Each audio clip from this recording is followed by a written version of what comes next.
ಹೇಳಿ ಮಲ್ಲಪ್ಪ ಅವರು ಎಲ್ಲಿಂದ ಫೋನ್ ಮಾಡ್ತಿರೋದು? ಸರ್ ನಾವು ಪ್ರೆಸೆಂಟ್ ಇರೋದು ಬೆಂಗಳೂರಲ್ಲಿ ಸರ್ ಇವಾಗ. ಓಕೆ, ನಿಮ್ಮ ಮೂಲ ಊರು? ನಮ್ಮ ಗದಗ ಡಿಸ್ಟಿಕ್ ಅಂತ sir Ron. Gadag district. And ಏನು ಮಾಡ್ಕೊಂಡಿರೋದು ಮಲ್ಲಪ್ಪ ಅವರೇ? ಸರ್ ನಾನು ಬೆಂಗಳೂರಲ್ಲಿ ವರ್ಕ್ ಮಾಡಿದ್ದೆ ಸರ್ ಕಾಫಿ ಕಂಪನಿಯಲ್ಲಿ. ಹೌದಾ, ಜಾಸ್ತಿ ಕಾಫಿ ಕುಡಿತೀರಾ ನೀವು? ಹೌದು ಸರ್, ಟೀ ಕುಡ್ತೀನಿ ಸರ್. ಮತ್ತು ಟೀ ಕುಡಿತೀರಾ ಅಂದರೆ ಟೀ ಕಂಪ್ನಿಲಿ ಕೆಲಸ ಮಾಡಿ, ಕಾಫಿ ಕಂಪ್ನಿಲಿ ಯಾಕೆ ಕೆಲಸ ಮಾಡ್ತಿದ್ದೀರಾ? ಟೀ ಕಂಪ್ನಿ ಅಲ್ಲ ಸರ್, ಟೀ ಕಂಪ್ನಿ ಅಲ್ಲ ಸರ್, ಮತ್ತೆ ಕಾಫಿ ಕಂಪನಿಯಲ್ಲಿ ನಾನು ERP ಅಂತ ವರ್ಕ್ ಮಾಡ್ತೀನಿ ಸರ್. ಅಲ್ಲ, ಕಾಫಿ ಕಂಪ್ನಿಯಲ್ಲಿ ಕೆಲಸ ಮಾಡ್ತಿದ್ದೀರಾ ತಾನೇ? ಹೌದು ಸರ್. ಅಂದರೆ ನೀವು ಮಾತಾಡ್ತಿರೋದು ಈ ಕುಡಿಯೋ ಕಾಫಿ ತಾನೇ? ಅಲ್ಲ ಸರ್. ಅಯ್ಯೋ ಭಗವಂತ, ಎಂಥ ತಪ್ಪಾಗೋ. ಓಕೆ ಸರ್, ಪರವಾಗಿಲ್ಲ. ಮತ್ತೆ ಅದು ಯಾವ್ದು ಸರ್ ಕಂಪ್ನಿ? ಸರ್ ಅದು ಸ್ಟಿಕ್ಕರ್ ಕಂಪ್ನಿ ಅಂತ ಸರ್ ಅದು. ಅಯ್ಯೋ, ನೀವು ಬಿಡಿಸಿ ಹೇಳ್ಬೇಕಲ್ವ ಸರ್, ನಾವು ಕಾಫಿ ಅಂದ್ರೆ ಅಲ್ಲಿಗೆ ಹೋಯ್ತೀವಿ. ಸರ್ ಮ್ಯಾನುಫ್ಯಾಕ್ಚರಿಂಗ್ ಅದು ಸ್ಟಿಕ್ಕರ್ ಕಂಪ್ನಿ ಆಗುತ್ತೆ ಸರ್. ನಾವು ಅದು ERP ವರ್ಕ್ ಮಾಡ್ತಿದ್ದೇವೆ ಸಿಸ್ಟಮ್ ಅಲ್ಲಿ. ಎಸ್ ಮಲ್ಲಪ್ಪ ಅವರೇ, ಒಳ್ಳೇದಾಗಲಿ. ಆ್ಯಂಡ್ ಕಾರ್ಯಕ್ರಮ ನೋಡ್ತಾ ಇರ್ತೀರಾ? ಹಾಂ ಸರ್, ನೋಡ್ತಾ ಇದ್ದೀನಿ ಸರ್, ಡೈಲಿ ನೋಡ್ತಾ ಇದ್ದೀನಿ. ವೆಲ್, ಹೇಳಿ ಮಲ್ಲಪ್ಪ ಅವ್ರು ಯಾವ ಇವತ್ತು ಕಾಲ್ ಸಿಕ್ತು ನೋಡಿ ಸರ್ ನನಗೆ ಇವಾಗ. ಅಂದರೆ ನೀವು ತುಂಬ ಸಲ ಟ್ರೈ ಮಾಡಿದ್ರಾ? ಹೌದೌದು ಸರ್, ಮತ್ತೆ ನಿನ್ನೆ ವಾಟ್ಸಪ್ಪಲ್ಲಿ ಮೆಸೇಜ್ ಹಾಕಿದ್ದು ಸರ್ ನಿಮಗೆ. ಇರಲಿ ಮಲ್ಲಪ್ಪ ಅವರೇ, ಇದೊಂದು ಸಮಯ, ನಿಮಗೆ ಸಮಯ ಸಿಕ್ಕಿದೆ, ಮಾತಾಡೋಣ. ಹೇಳಿ ಮಲ್ಲಪ್ಪ ಅವರೇ, ನಿಮ್ಮ ಯಾವ ಮಾತನ್ನು ಹಂಚಿಕೊಳ್ಬೇಕು? ಸರ್ ನನಗೆ ಇವಾಗ ಮದುವೆ ಆಗಿತ್ತು ಸರ್, ಒಂದು 6 ಮಂತ್, ಜನವರಿ 6ನೇ ತಾರೀಕು 2021 ಸರ್. ಓಕೆ.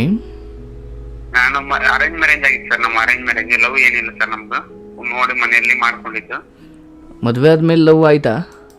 ಇಲ್ಲ ಸರ್, ಮದುವೆ ಮಾಡ್ಕೊಂಡಿತ್ತು ಸರ್. ನಮ್ಮ ಮನೆಯಲ್ಲೆಲ್ಲ ನೋಡ್ಕೊಂಡು ಜನವರಿ 6ನೇ ತಾರೀಕು 2021 ಆಯ್ತು ಸರ್. ಓಕೆ. ನಾನು ನಮ್ಮ ಊರ್ಲಿಂದ ಇಲ್ಲಿಗೆ ಬೆಂಗಳೂರಿಗೆ ಕರ್ಕೊಂಡ್ ಸರ್ ನಮ್ಮ ಮಿಸಸ್ನ. ಓಕೆ. ನಾನು ಆಫೀಸ್ಗೆ ಹೋದಾಗ ಅವ್ರು ಕದ್ದು ಮುಚ್ಚಿ ಅವ್ರು ಏನ ಲವ್ ಮಾಡ್ತಿದ್ರಂತ ಸರ್. ಫಸ್ಟ್ ಒಂದು ಹುಡುಗ, ನಾವು ಅದೇ ಊರಲ್ಲಿ. ಅವರು ನನಗೆ ಗೊತ್ತಿಲ್ಲದಂಗೆ ಅವ್ರಿಗೆ ಫೋನ್ ಮಾಡೋದು, ನಾವ್ ಏನು ಸಂಸಾರ ಏನ್ ಮಾಡ್ತೀವಿ ಎಲ್ಲ ಅವರಲ್ಲಿ ಹಂಚ್ಕೊಂಡಿದ್ದಾರೆ ಸರ್. ಅವರು ಹಂಚ್ಕೊಂಡಿದ್ರು ಸರ್. 1 ತಿಂಗಳಲ್ಲಿ ನಮ್ಮ ಇಲ್ಲೇ ಬೆಂಗಳೂರಲ್ಲಿ ಇತ್ತು ಸರ್ ನಾವು. ಓಕೆ. ಅದು ಕಾಲ್ ರೆಕಾರ್ಡಿಂಗ್ ಆಗಿ ಅವ್ರ ಫೋನ್ ಯೂಸ್ ಮಾಡಬೇಡ ಅಂತ ನಮ್ಮ ಮಿಸಸ್ ಹೇಳಿರ್ತಾರ. ಅವ್ರಿಲ್ಲ ಯೂಸ್ ಮಾಡ್ತೀನಿ ಅಂದ್ರೆ ಅದಕ್ಕೆ ಸುಮ್ಮನೆ ಬೇಡ, ಏನಕ್ಕೆ ಯೂಸ್ ಮಾಡ್ತೀರಾ ನನಗೆ ಹೇಳಿ ಅಂತ ನಾನು ಹೇಳ್ತಾರೆ. ನನ್ನ ಫೋನ್ ಇದೆ. ಅಂದರೆ ನಿಮ್ಮ ಹುಡುಗಿ ನಿಮ್ಮ ಫೋನ್ ಯೂಸ್ ಮಾಡ್ತಾ ಇದ್ರಾ? ಇಲ್ಲ ಸರ್, ನಂದೊಂದು ಇತ್ತು ಸರ್, ಅವ್ರದ್ದು ಒಂದು ಫೋನ್ ಇತ್ತು ಸರ್, ಐಫೋನ್ ಇತ್ತು ಸರ್. ಓಕೆ. ಐಫೋನ್ ಇದೆ ಸರ್. ಓಕೆ. ನಾನು ಹೇಳಿದ ಸರ್ಗೆ ನಿನ್ನ ಫೋನ್ ಯೂಸ್ ಮಾಡಬೇಡ, ಓಕೆ, ನಮ್ಮ ಮನೇಲಿ ಇದೆಯಾ, ನಮ್ ಫೋನ್ ಯೂಸ್ ಮಾಡು, ಅದನ್ನೇನು ತಂದಿದೆ ಫೋನು ಅಂತ ನಾನು ಹೇಳಿದ್ದೆ ಸರ್. ಅವ್ರಿಗಿಲ್ಲ, ಇದು ಫೋನ್ ಕೆಟ್ಟೋಗಿದೆ ಅಂತ ನನ್ ಮುಂದೆ ನಾವೇ ಹೇಳ್ತಿದ್ರು ಸರ್ ಅವ್ರು. ಸರಿ ಬಿಡ ಅಂತ ಸುಮ್ಮನೆ ಇರ್ತಾರ. ಆಮೇಲೆ 1 ತಿಂಗಳಿಂದ ಅವ್ರು ಕರೆನ್ಸಿ ಖಾಲಿ ಇರ್ತಾರೆ. ಅವ್ರದ್ದು ಕರೆನ್ಸಿ ಖಾಲಿಯಿಂದ ನಮ್ಗೆ ಕರೆನ್ಸಿ ಹಾಕು ಅಂತಂದ್ರೆ, ಏನಕ್ಕೆ 2 ಫೋನು, ಸುಮ್ನೆ ಬೆಂಗಳೂರಲ್ಲಿ ಖರ್ಚಾಗುತ್ತೆ ಜಾಸ್ತಿ, ಬೇಡ, ಇವಾಗ ಹೊಸ ಮನೆ ಇದೆ, ಎಲ್ಲ ಮುಂದೆಲ್ಲ ನೋಡ್ಕೋಬೇಕು ಅಂತ ಹೇಳಿ ಸರ್ ಅವ್ರಿಗೆ. ಇಲ್ಲ ನೀವು ಫೋನ್ ಪೇ ಮಾಡಿ ಅಂತ ನಾನು ಮತ್ತೆ ಅವ್ರಿಗೆ ಫೋನ್ ಪೇ ಮಾಡಿ ಸರ್. ಅವ್ರು ನಮ್ ಫೋನ್ ಚೆಕ್ ಮಾಡಿ ಸರ್ ಒಂದ್ ಟೈಮ್. ನಾನು ಅವ್ರಿಗೆ ನಂಗೆ ಡೌಟ್ ಬಂತ ಸರ್ ಅವ್ರ ಮೇಲೆ. ಡೌಟ್ ಬಂದಿದ್ದ ಆಮೇಲೆ ಎಲ್ಲ ಚೆಕ್ ಮಾಡಿ ಸರ್. ಅವ್ರು ರೆಕಾರ್ಡಿಂಗ್ ಸಿಕ್ತಿಲ್ಲ ಸರ್, ನನಗೆ ರೆಕಾರ್ಡ್ ಸಿಕ್ತಿಲ್ಲ. ಓಕೆ. ರೆಕಾರ್ಡ್ ಸಿಕ್ಕಿಂದ ಆಮೇಲೆ ನನಗೆ ಹಂಗ್ ಮಾಡ್ಬೇಕು, ಹಿಂಗ್ ಮಾಡ್ಬೇಕು, ಇವತ್ತು ಜಲ್ದಿ ಸತ್ತೋಗ್ಬಿಡ್ಬೇಕು. ಆಮೇಲೆ ಆ ಹುಡುಗ ಬಾಯ್ ಫ್ರೆಂಡ್ ಇದೆ ಸರ್, ಆ ಹುಡುಗಿ ಅಲ್ಲೇ ಹೋಗ್ಬೇಕು, ಹಂಗ ಹಿಂಗ ಇವ್ರು ಹತ್ತಿ ತಗೋಕಂತಂದ್ ಎಲ್ಲ ಮಾತಾಡ್ಕೊಂಡಿರ್ತಾರ. ಯಾರು ಸತ್ತು ಹೋಗ್ಬೇಕು? ನಾನ್ ತಗೋಕಂತ ಸರ್. ಓಕೆ. ಅದನ್ನೆಲ್ಲ ಅವ್ನ ಹುಡುಗನ ಹತ್ರ ಹಂಚ್ಕೊಂಡ್ರು ಸರ್ ಇವರೆಲ್ಲ. ಇದು ನಂಗೆ ಹಂಚ್ಕೊಂಡಿದ್ದ ಆಮೇಲೆ ಮತ್ತೆ ನಾನು ಊರಿಗೆ ನಮ್ಮ ಅಮ್ಮ ಫೋನ್ ಮಾಡಿದ್ ಸರ್. ಅಮ್ಮ ಹಿಂಗ್ ಮಾಡಿದಾಳೆ ಈಕಿ ಅಂತಂದು. ಸರಿ ನೀನು ಊರಿಗೆ ಕರ್ಕೊಂಬ, ಏನೇ ಹೇಳಕ್ ಹೊಡೆದಕ್ಕೆ ಮಾತಾಡ, ತುಂಬಾ ಬೆರಕಿದಾಳಕ್ಕೆ ಅಂತಂದ್ರು ನಮ್ಮ ಮನೇಲಿ. ಇದು 1 ತಿಂಗಳಲ್ಲಿ ಆಗಿತ್ತು ಸರ್, ಮದುವೆಗಿಂದ 1 ತಿಂಗಳಲ್ಲಿ ಆಗಿದ್ದು. ಆಮೇಲೆ ಮತ್ತೆ ಊರಿಗೆ ಕರ್ಕೊಂಡು ಹೋಗಿ ಸರ್ ನಾನು, ಮತ್ತೆ ನಮ್ಮೂರಿಗೆ ಕರ್ಕೊಂಡೋಗಿ ಆಮೇಲೆ ನಮ್ಮ ಅವ್ರ ತಂದೆ ತಾಯಿ ಫೋನ್ ಮಾಡಿದ್ ಸರ್, ಬನ್ನಿ ನೀವು ಅಂತಂದು. ಓಕೆ. ಮತ್ತೆ ಎಲ್ಲ ಬಂದ್ರು ಸರ. ಏನಕ್ಕೆ ಹಿಂಗ್ ಮಾಡಿದ್ವಿ ಅಂದ್ರು. ಇಲ್ಲ ನಿನ್ ಮದ್ವಿ ಮಾಡಿದೀನಿ, ಇಷ್ಟ ಇದ್ರ ಮದ್ವಿ ಮಾಡ್ಕೋಬೇಕಿತ್ತು, ಈ ತರ ಹಿಂಗ್ ಯಾಕೆ ಮಾಡಿದೆ ಅಂತ ಎಲ್ಲ ಕೇಳಿದ್ವಿ. ಇಲ್ಲ ನಮ್ಗ ಆ ಟೈಮಲ್ಲಿ ಏನ್ ಹೇಳಿಲ್ಲ ಸರ್ ನಮ್ ಮಿಸಸ್. ನನಗೇನೇ ಇಷ್ಟ ಇಲ್ಲ, ಫಸ್ಟ್ ಇಲ್ಲ ಅಂತ ಏನ್ ಹೇಳಿ ಸರ್. ಇಲ್ಲ ನನ್ ತಪ್ಪಾಯ್ತು, ತಿದ್ಕೊಂಡು ಹೋಗ್ತೀನಿ ಅಂತ ಸರ್ ಆ ಟೈಮಲ್ಲಿ. ಓಕೆ. ಇವಾಗ ನಿಮ್ದು 1 ಮಂತ್ ಆಗಿದೆ ಮದುವೆ ಆಗಿ, 1 ಮಂತ್ ಅಲ್ಲಿ ಈ ತರ ಮಾಡ್ತಾ ಇದೀಯಾ, ನಿನ್ ಮೇಲೆ ನಮ್ಗೆ ಹೆಂಗ್ ನಂಬಿಕೆ ಬರ್ಬೇಕು ಅಂತ ನಾನು ಅವ್ರಿಗೆ ಕೇಳಿದ್ ಸರ್ ನಮ್ಮ ಮಿಸಸ್ಗೆ. ಇಷ್ಟೆಲ್ಲ ರೆಕಾರ್ಡಿಂಗ್ ಎಲ್ಲ ಮಾತಾಡಿದ್ರ, ನಿನ್ ಮೇಲೆ ಏನ್ ಗ್ಯಾರಂಟಿ ನಮ್ಗೆ ಅಂತಂದಿಲ್ಲ. ಮತ್ತೆ ಅಲ್ಲಿ ಅವ್ರು ಹಿರಿಯರು ಬಂದಿರ್ತಾರ ಒಬ್ರು ಅವ್ರ ಊರಲ್ಲಿಂದ, ಅವ್ರ ಅಣ್ಣ, ಅವ್ರ ಮಮ್ಮಿ, ಅವ್ರ ಅಪ್ಪಾಜಿ, ಅವರೆಲ್ಲ ಕೇಳಿ ಹಿಂಗ್ ಯಾಕೆ ಮಾಡಿದೆ ಅಂತಂದ್ರ ಅಪ್ಪಗೆ ಏನು ಮಾತಾಡಿಲ್ಲ ಅಂತಪ್ಪ ಆಯ್ತು ಅಂತಂದ್ ಇದನ್ ಮಾಡಿರ್ತಾರ ಅವ್ರು ಆ ಟೈಮಲ್ಲಿ. ಓಕೆ. ಸರಿ ಬಿಡ ಅಂತಂದು ಆಮೇಲೆ ಇಲ್ಲ ನಿಮ್ ಮೇಲೆ ನಂಬಿಕೆ ಕೊಡು, ನಮ್ ಗಂಡಿನ ಕೈಲಿ ಒಂದು ಲೆಟರ್ ಬರ್ಕೊಡು, ಇಷ್ಟೆಲ್ಲ ಮಾತಾಡಿದಿ ಆಮೇಲೆ ಪ್ರಾಬ್ಲಮ್ ಆಗ ನಮ್ ಮೇಲೆ ಬರುತ್ತೆ, ನಮ್ ಮನೆ ಗೌರವ ಎಲ್ಲ ಹಾಳು ಮಾಡ್ತಾ ಇದ್ರಿ ನೀವು ಅಂತಂದು ನಾನು ಒಂದು ಅಪಾಲಜಿ ಲೆಟರ್ ಬರ್ಸ್ಕೊಂಡ್ ಸರ್ ಹುಡುಗಿ ಹತ್ರ ಬರಿಸ್ಕೊಂಡೆ. ಅಂದ್ರೆ ನಾಳೊಂದಿನ ನೀನ್ ಏನಕ್ಕಿಲ್ಲ ನಮ್ ಜವಾಬ್ದಾರಿ ಆಗ್ಬಾರ್ದು ಅಂತಂದು ಆತರ ಬರ್ಸಿದ್ ಸರ್ ನಾನು ಒಂದು ಅಪಾಲಜಿ ಲೆಟರ್ ಆಗಿ ಹೆದರಿಕೆ ಆಗಿ ಸರ್. ಓಕೆ. ಚಂದಾಗಿ ಬಾಳೆ ಮಾಡ್ಕೊಂಡು ಹೋಗ್ಬೇಕಂತ ಆತರ ಬರ್ಸಿದ್ ಸರ್. ಆಮೇಲೆ ಸರಿ ಅಂತಂದು ನಾನ್ ಮತ್ತೆ ಬೆಂಗಳೂರಿಗೆ ಬಂದ್ ಸರ್. ಅಲ್ಲಿ ನಮ್ಮ ಊರಲ್ಲಿ ಬಿಟ್ಟ ಹುಡುಗಿನ ನಮ್ಮ ಮಿಸಸ್ನ ಬಿಟ್ಟು ಬಂದು ಮತ್ತೆ 8 ದಿನದಿಂದ ಅದೆಲ್ಲ ರೆಕಾರ್ಡಿಂಗ್ ಕೇಳಿದ್ ಸರ್. ನಾನೆಲ್ಲ ಹಂಗ್ ಮಾಡ್ತೀನಿ ಹಿಂಗ್ ಮಾಡ್ತೀನಿ ಮತ್ತೆ ನನ್ ತಡ್ಕೊಳಕ್ ಆಗ್ಲಿ ಸರ್. ಮತ್ತೆ ಹೋಗಿ ಅವನ ಹೋದ್ ಸರ್ ಊರಿಗೆ ಹೋದ್ರೆ ನಾನು ಏನು ಮಾತಾಡ್ತೀನಿ ಸರ್ ನನ್ನ ಮಿಸಸ್. ಇಲ್ಲಿಂದ ಬೆಂಗಳೂರಿಂದ ಹೋದ್ರು ಒಂದಿನ ಫೋನ್ ಮಾಡಿ ಸರ್ 8 ದಿನಕ್ಕೆ. ಹಿಂಗ ನನ್ ಕೋಪ ಬಂತು ಸರ್, ಏನಕ್ ಮಾತಾಡ್ತಾ ಇಲ್ಲ ನೀವು ಅಂತಂದು, ನಿಂಗೆ ಇಷ್ಟ ಐತನೇ ಇರಕ್ಕಿಲ್ಲ ಅಂತಂದೆ. ನಂಗೆ ಇಷ್ಟ ಇರಕ್ಕಿಲ್ಲ ಹಂಗ ಹಿಂಗ ಮತ್ತೆ ಗಲಾಟೆ ಮಾಡಿದ್ ಸರ್ ನನ್ನ ಹತ್ರ ಅವರು. ಸರಿ ಅಂತಂದ್ ಮತ್ತೆ ಅವ್ರ ತಂದೆ ತಾಯಿ ಕಳಿಸಿ ನ್ಯಾಯ ಪಂಚಾಯತ್ ಮಾಡಿದ್ವಿ ಸರ್. ಓಕೆ. ನ್ಯಾಯ ಪಂಚಾಯತ್ ಮಾಡಿ ಇದು ರೆಕಾರ್ಡಿಂಗ್ ಎಲ್ಲ ತೋರಿಸಿದ್ರು ಸರ್. ಫಸ್ಟ್ ನಾನು ರೆಕಾರ್ಡಿಂಗ್ ಯಾರು ತೋರಿಸಿದ್ರು ಸರ್, ಮತ್ತೆ ನಮ್ದಾಗ ಹಾಳಾಗುತ್ತಂತ ಬೇಡ ಅಂತಂದು ನ್ಯಾಯ ಪಂಚಾಯತ್ ಮಾಡಿದ್ರೆ ಇದನ್ನೆಲ್ಲ ತೋರ್ಸಿನ್ ಸರ್. ಹಿಂಗೆಲ್ಲ ಮಾಡಿದಾರೆ ನೋಡಿ ಅಂತಂದು. ಇಲ್ಲ ನಾನು ಡೈವರ್ಸ್ ಕೊಡ್ತೀನಿ ಅಂತ ಸರ್ ಆ ಹುಡುಗಿ. ನಮ್ಗ ನಮ್ದು 5 ಲಕ್ಷ ರೂಪಾಯಿ ಮದ್ವಿ ಖರ್ಚು ಐತಿ, ಮದ್ವಿ ಖರ್ಚು ಕೊಡೋರು ಯಾರೆಲ್ಲ ಈ ತರ ಹಿಂಗ್ ಮಾಡ್ತಿದ್ದೀರಾ ಅಂತ ನಮ್ ಗೌರವ ಹಾಳು ಮಾಡಿದ್ರೆ ಹಂಗ ಅಂತ ನಾವು ಮತ್ತೆ ಅವ್ರ ತಂದೆ ತಾಯಿಗೆ ಬೇಯಿದೆ ಸರ್. ಓಕೆ. ಸರಿ ಅಂತಂದು ಡೈವರ್ಸ್ ಕೊಡ್ತೀನಿ ಅಂತಂದು ಡೈವರ್ಸ್ ನನ್ಗೇನು ಕೊಡ್ಲಿ ಸರ್. ಡೈವರ್ಸ್ ಕೊಡಕಿನ ಮುಂಚೆ ಅವತ್ತೇ ನಮ್ ಹಿರಿಯರು ಅವ್ರ ತಂದೆ ತಾಯಿ ಅಂತಾರ, ಅವ್ರ ತಂದೆ ತಾಯಿಂದ ನಮ್ಮ ಮನೆಗೇನು ಬರ್ಬಾರ್ದು ನೀನು, ನಾವ್ ಮದ್ವಿ ಮಾಡಿ ಕೊಟ್ಟಿ ಸತ್ರು ಅಲ್ಲೇ ಇರ್ಬೇಕು, ಇದ್ರು ಅಲ್ಲೇ ಇರ್ಬೇಕು, ಅಲ್ಲೇ ಇರು ನೀನು ಅವ್ರ ಊರಲ್ಲೇ ಅಂತಂದು ಸರ್ ತಂದೆ ತಾಯಿ. ಓಕೆ. ಅವ್ರ ಹುಡುಗಿ ಇಲ್ಲ ನನ್ ದಾರಿ ನಾನ್ ನೋಡ್ಕೊಂತೀನಿ, ನೀವು ಯಾವ್ದು ಎಂಟ್ರಿ ಆಗ್ಬೇಡ ಅಂತ ಸರ್ ಆ ಹುಡುಗಿ. ಸರಿ ಅಂತಂದು ಆ ಹುಡುಗಿ ಹೋಗಿ ಸ್ಟೇಷನ್ ಕಂಪ್ಲೇಂಟ್ ಕೊಡ್ತಾರ ಆ ಹುಡುಗನ ಮೇಲೆ. ಫೋನಲ್ಲಿ ಮಾತಾಡಿದ್ನಲ್ಲ. ನೀವು ಕೊಟ್ರ ಆ ಹುಡುಗಿನ? ಇಲ್ಲ ಸರ್, ಆ ಹುಡುಗಿ ಹೋಗಿ ಆ ಹುಡುಗನ ಮೇಲೆ ಕೊಟ್ಟಾಳ ಸರ್. ನಂದು ಯಾವ್ದು ಎಂಟ್ರಿ ಇಲ್ಲ ಸರ್ ಅಲ್ಲೇ. ಆ ಹುಡುಗಿ ಅಂದ್ರೆ ನಿಮ್ಮ ಹುಡುಗಿನೇ ಆ ಹುಡುಗನ ಮೇಲೆ ಕಂಪ್ಲೇಂಟ್ ಕೊಟ್ರು? ಹಾ ಹೌದು ಸರ್.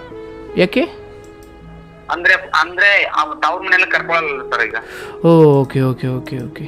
ಈ ತವ್ರ ಮನೆಯಲ್ಲಿ ಕರ್ಕೊಲ್ಲ, ನಾ ಗಂಡನು ಡೈವರ್ಸ್ ಕೊಡ್ತೀನಿ ಅಂತ ಹೋಗ್ಲಿ ಸರ್ ಇವ ಆಲ್ರೆಡಿ ಈಗ. ಹೋಗಿ ಅಲ್ಲಿ ಸ್ಟೇಷನ್ ಅಲ್ಲಿ ಕಂಪ್ಲೇಂಟ್ ಕೊಡ್ತಾರ. ಆ ಹುಡುಗನ್ ಕರ್ಸಿದೆ ಸರ್ ಅಲ್ಲಿಗೆ. ಓಕೆ. ಕರೆಸಿ ನಾನು ಇಲ್ಲ ನನ್ ಜೊತೆ ಬರ್ಲಿ ಅಂತ ಆ ಹುಡುಗ ಅವತ್ತು ಸ್ಟೇಷನ್ ಲಿಂದ ನ್ಯಾಯ ಪಂಚಾಯತ್ ಮಾಡ್ಕೊಂಡು ಆ ಹುಡುಗನ್ ಕರ್ಕೊಂಡು ಹೋಗಿರ್ತಾರ ಅಲ್ಲಿಗೆ. ಆಕೆ ಅವ್ರ ಮನೆಗೆ ಕರ್ಕೊಂಡು ನನಗೇನ್ ಡೈವರ್ಸ್ ಕೊಡೋದ ಅಲ್ಲಿ ನ್ಯಾಯ ಪಂಚಾಯತ್ ಮಾಡ್ಕೊಂಡು ಅವ್ರ ನೇರ ಕರ್ಕೊಂಡಿಲ್ಲ ಸರ್. ಅದೇ ಒಂದೇ ಊರ್ ಸರ್ ಅವರು. ನ್ಯಾಯ ಪಂಚಾಯತ್ ಮಾಡ್ಕೊಂಡು ಆ ಹುಡುಗಿ ಅಲ್ಲೇ ಇದಾವ ಸರ್ ಅವ್ರ ಮನೇಲಿ. ನಮ್ ಮಿಸಸ್ ಅವ್ರ ಮನೆ ಆ ಹುಡುಗನ ಮನೇಲಿ ಇದೆ ಸರ್ ಇವಾಗನ. ಈಗಾಗಲೇ ಆಮೇಲೆ ನಮ್ ಡೈವರ್ಸ್ ಕೊಡ್ತೀನಿ ಅಂತಂದು ಈಗ 6 ಮಂತ್ ಸರ್ ಏನು ಕೊಟ್ಟೇ ಇಲ್ಲ ಇನ್ನ ಇವಾಗ. ಆಮೇಲೆ ನಾನು ಮತ್ತೆ ಸ್ಟೇಷನ್ಗೆ ಮತ್ತೆ ಕಂಪ್ಲೇಂಟ್ ಕೊಡ್ತಾರೆ. ನಾನು ಹಿಂಗ ನಮ್ಮ ಮಿಸಸ್ ಮಾಡಿದಾರೆ ನೋಡಿ ಅಂತಂದು ಅವರು ಸ್ಟೇಷನ್ ಅವರಿಂದ ಕರೆಸಿ ಬೇಗ ಸರ್ ಹಿಂಗೆಲ್ಲ ಮಾಡ್ಬಿಟ್ಟು ಡೈವರ್ಸ್ ಕೊಟ್ಬಿಡಿ ಅವ್ರಿಗೆ, ಅವ್ರು ಜೀವನ ನೋಡ್ಕೊಂತಾರೆ, ಹಿಂಗೆಲ್ಲ ಯಾಕೆ ಮಾಡಿದ್ರಿ ಅಂತಂದು ಅಂದ್ರು ಸರ್ ಅವ್ರು. ಓಕೆ. ಸರಿ ಹಿಂಗ ಆಗೈತ್ ನೋಡಿ ಸರ್, ಇಷ್ಟೆಲ್ಲ ನಮ್ಗ ಪ್ರಾಬ್ಲಮ್ 5 ಲಕ್ಷ ರೂಪಾಯಿ ಖರ್ಚು ಮಾಡ್ಕೊಂಡು ಮದ್ವಿ ಮಾಡ್ಕೊಂಡಿದ್ರಿ, ಹಿಂಗೆಲ್ಲ ಮಾಡಿದ್ರೆ ನೋಡಿ ಸರ್ ಅಂತಂದ್ವಿ. ಅವರು ಡೈವರ್ಸ್ ಕೊಟ್ಬಿಡಿ ಹಿಂಗೆಲ್ಲ ಮಾಡಕ್ ಕೊಡಿ ಅಂತ ಬೇರೆ ಮತ್ತೆ GP ಸಾಹೇಬ್ರು SP ಲಿಂದ ಹೋಗಿರ್ತಾರ. ಅದು SP ಲೆವೆಲ್ ಎಲ್ಲ ಮಾತಾಡಿದ್ರು ಸರ್ ಅವರು. ಸರಿ ಅಂತ ಮಾತಾಡ್ ಕೈ ಬಿಟ್ಟಿರ್ತಾರೆ. ಇವಾಗ ಅವರು ಮತ್ತೆ ಮದ್ವಿ ಮಾಡ್ಕೊಂಡಿರ್ತಾರ. ಅವ್ರು ಆಲ್ರೆಡಿ ಲವ್ ಆಗ್ತಾರ. ಅವ್ರನ್ನ 10 ವರ್ಷದಿಂದ ಲವ್ ಮಾಡ್ತಾ ಇದ್ರಂತೆ. ಓಕೆ. ಅವ್ರು ಸ್ಟೇಷನ್ ಹೇಳಿರ್ತಾರ, ನಾ ಇಲ್ಲ ಕೇಳಿದ್ವಿ ಅವ್ರ ತವ್ರ ಮನೆಯವ್ರು ಕೊಡ್ಲಿಲ್ಲ, ಅದಕ್ಕೆ ನಾವು ಹಿಂಗಾಯ್ತು. ಆಮೇಲೆ ಕದ್ದು ಮುಚ್ಚಿ ಫೋನಲ್ಲಿ ಮಾತಾಡಿದ್ವಿ, ಸಿಕ್ಕಾಕೊಂಡು ಹಿಂಗ್ ಆಗಿತ್ತು ನೋಡಂತಂದ್ ಸರ್. ಅದಕ್ಕೆ ಮುಂದೆ ಏನ್ ಮಾಡ್ಕೊಂಡ್ ಗೊತ್ತಾಗಿಲ್ಲ. ಈಗ ನೀವು ಬೆಂಗಳೂರಲ್ಲಿ ಒಬ್ಬರೇ ಇದ್ದೀರಾ? ಹೌದು ಸರ್, ಸಿಂಗಲ್ ಆಗಿದೆ ಸರ್. ಅಲ್ಲ, ಈಗಲೂ ನಿಮಗೆ ಆ ಸಂಬಂಧ ಬೇಕು ಅಂತ ಅನ್ಸುತ್ತಾ? ಇಲ್ಲ ಸರ್, ಬೇಡ ಸರ್. ಬಟ್ ಇಲ್ಲಿ ಪ್ರಾಬ್ಲಮ್ ಅಂದ್ರೆ ಅವರು ಡೈವರ್ಸ್ ಕೊಡ್ತಾ ಇಲ್ಲ ಅನ್ನೋದು. ಡೈವರ್ಸ್ ಕೊಡ್ತಾ ಇಲ್ಲ ಸರ್. ಈಗ ಮುಂದೆ ಅವಳಿಗೆ ಇಷ್ಟೆಲ್ಲ ಅವಮಾನ ಆದ್ರೂ ಮತ್ತೆ ಬುದ್ಧಿ ಬಂದಿಲ್ಲ ಸರ್. ನಮಗೂ ಡೈವರ್ಸ್ ಕೊಟ್ಬಿಡುತ್ತಾನೆ ಸರ್ ಇವಾಗ.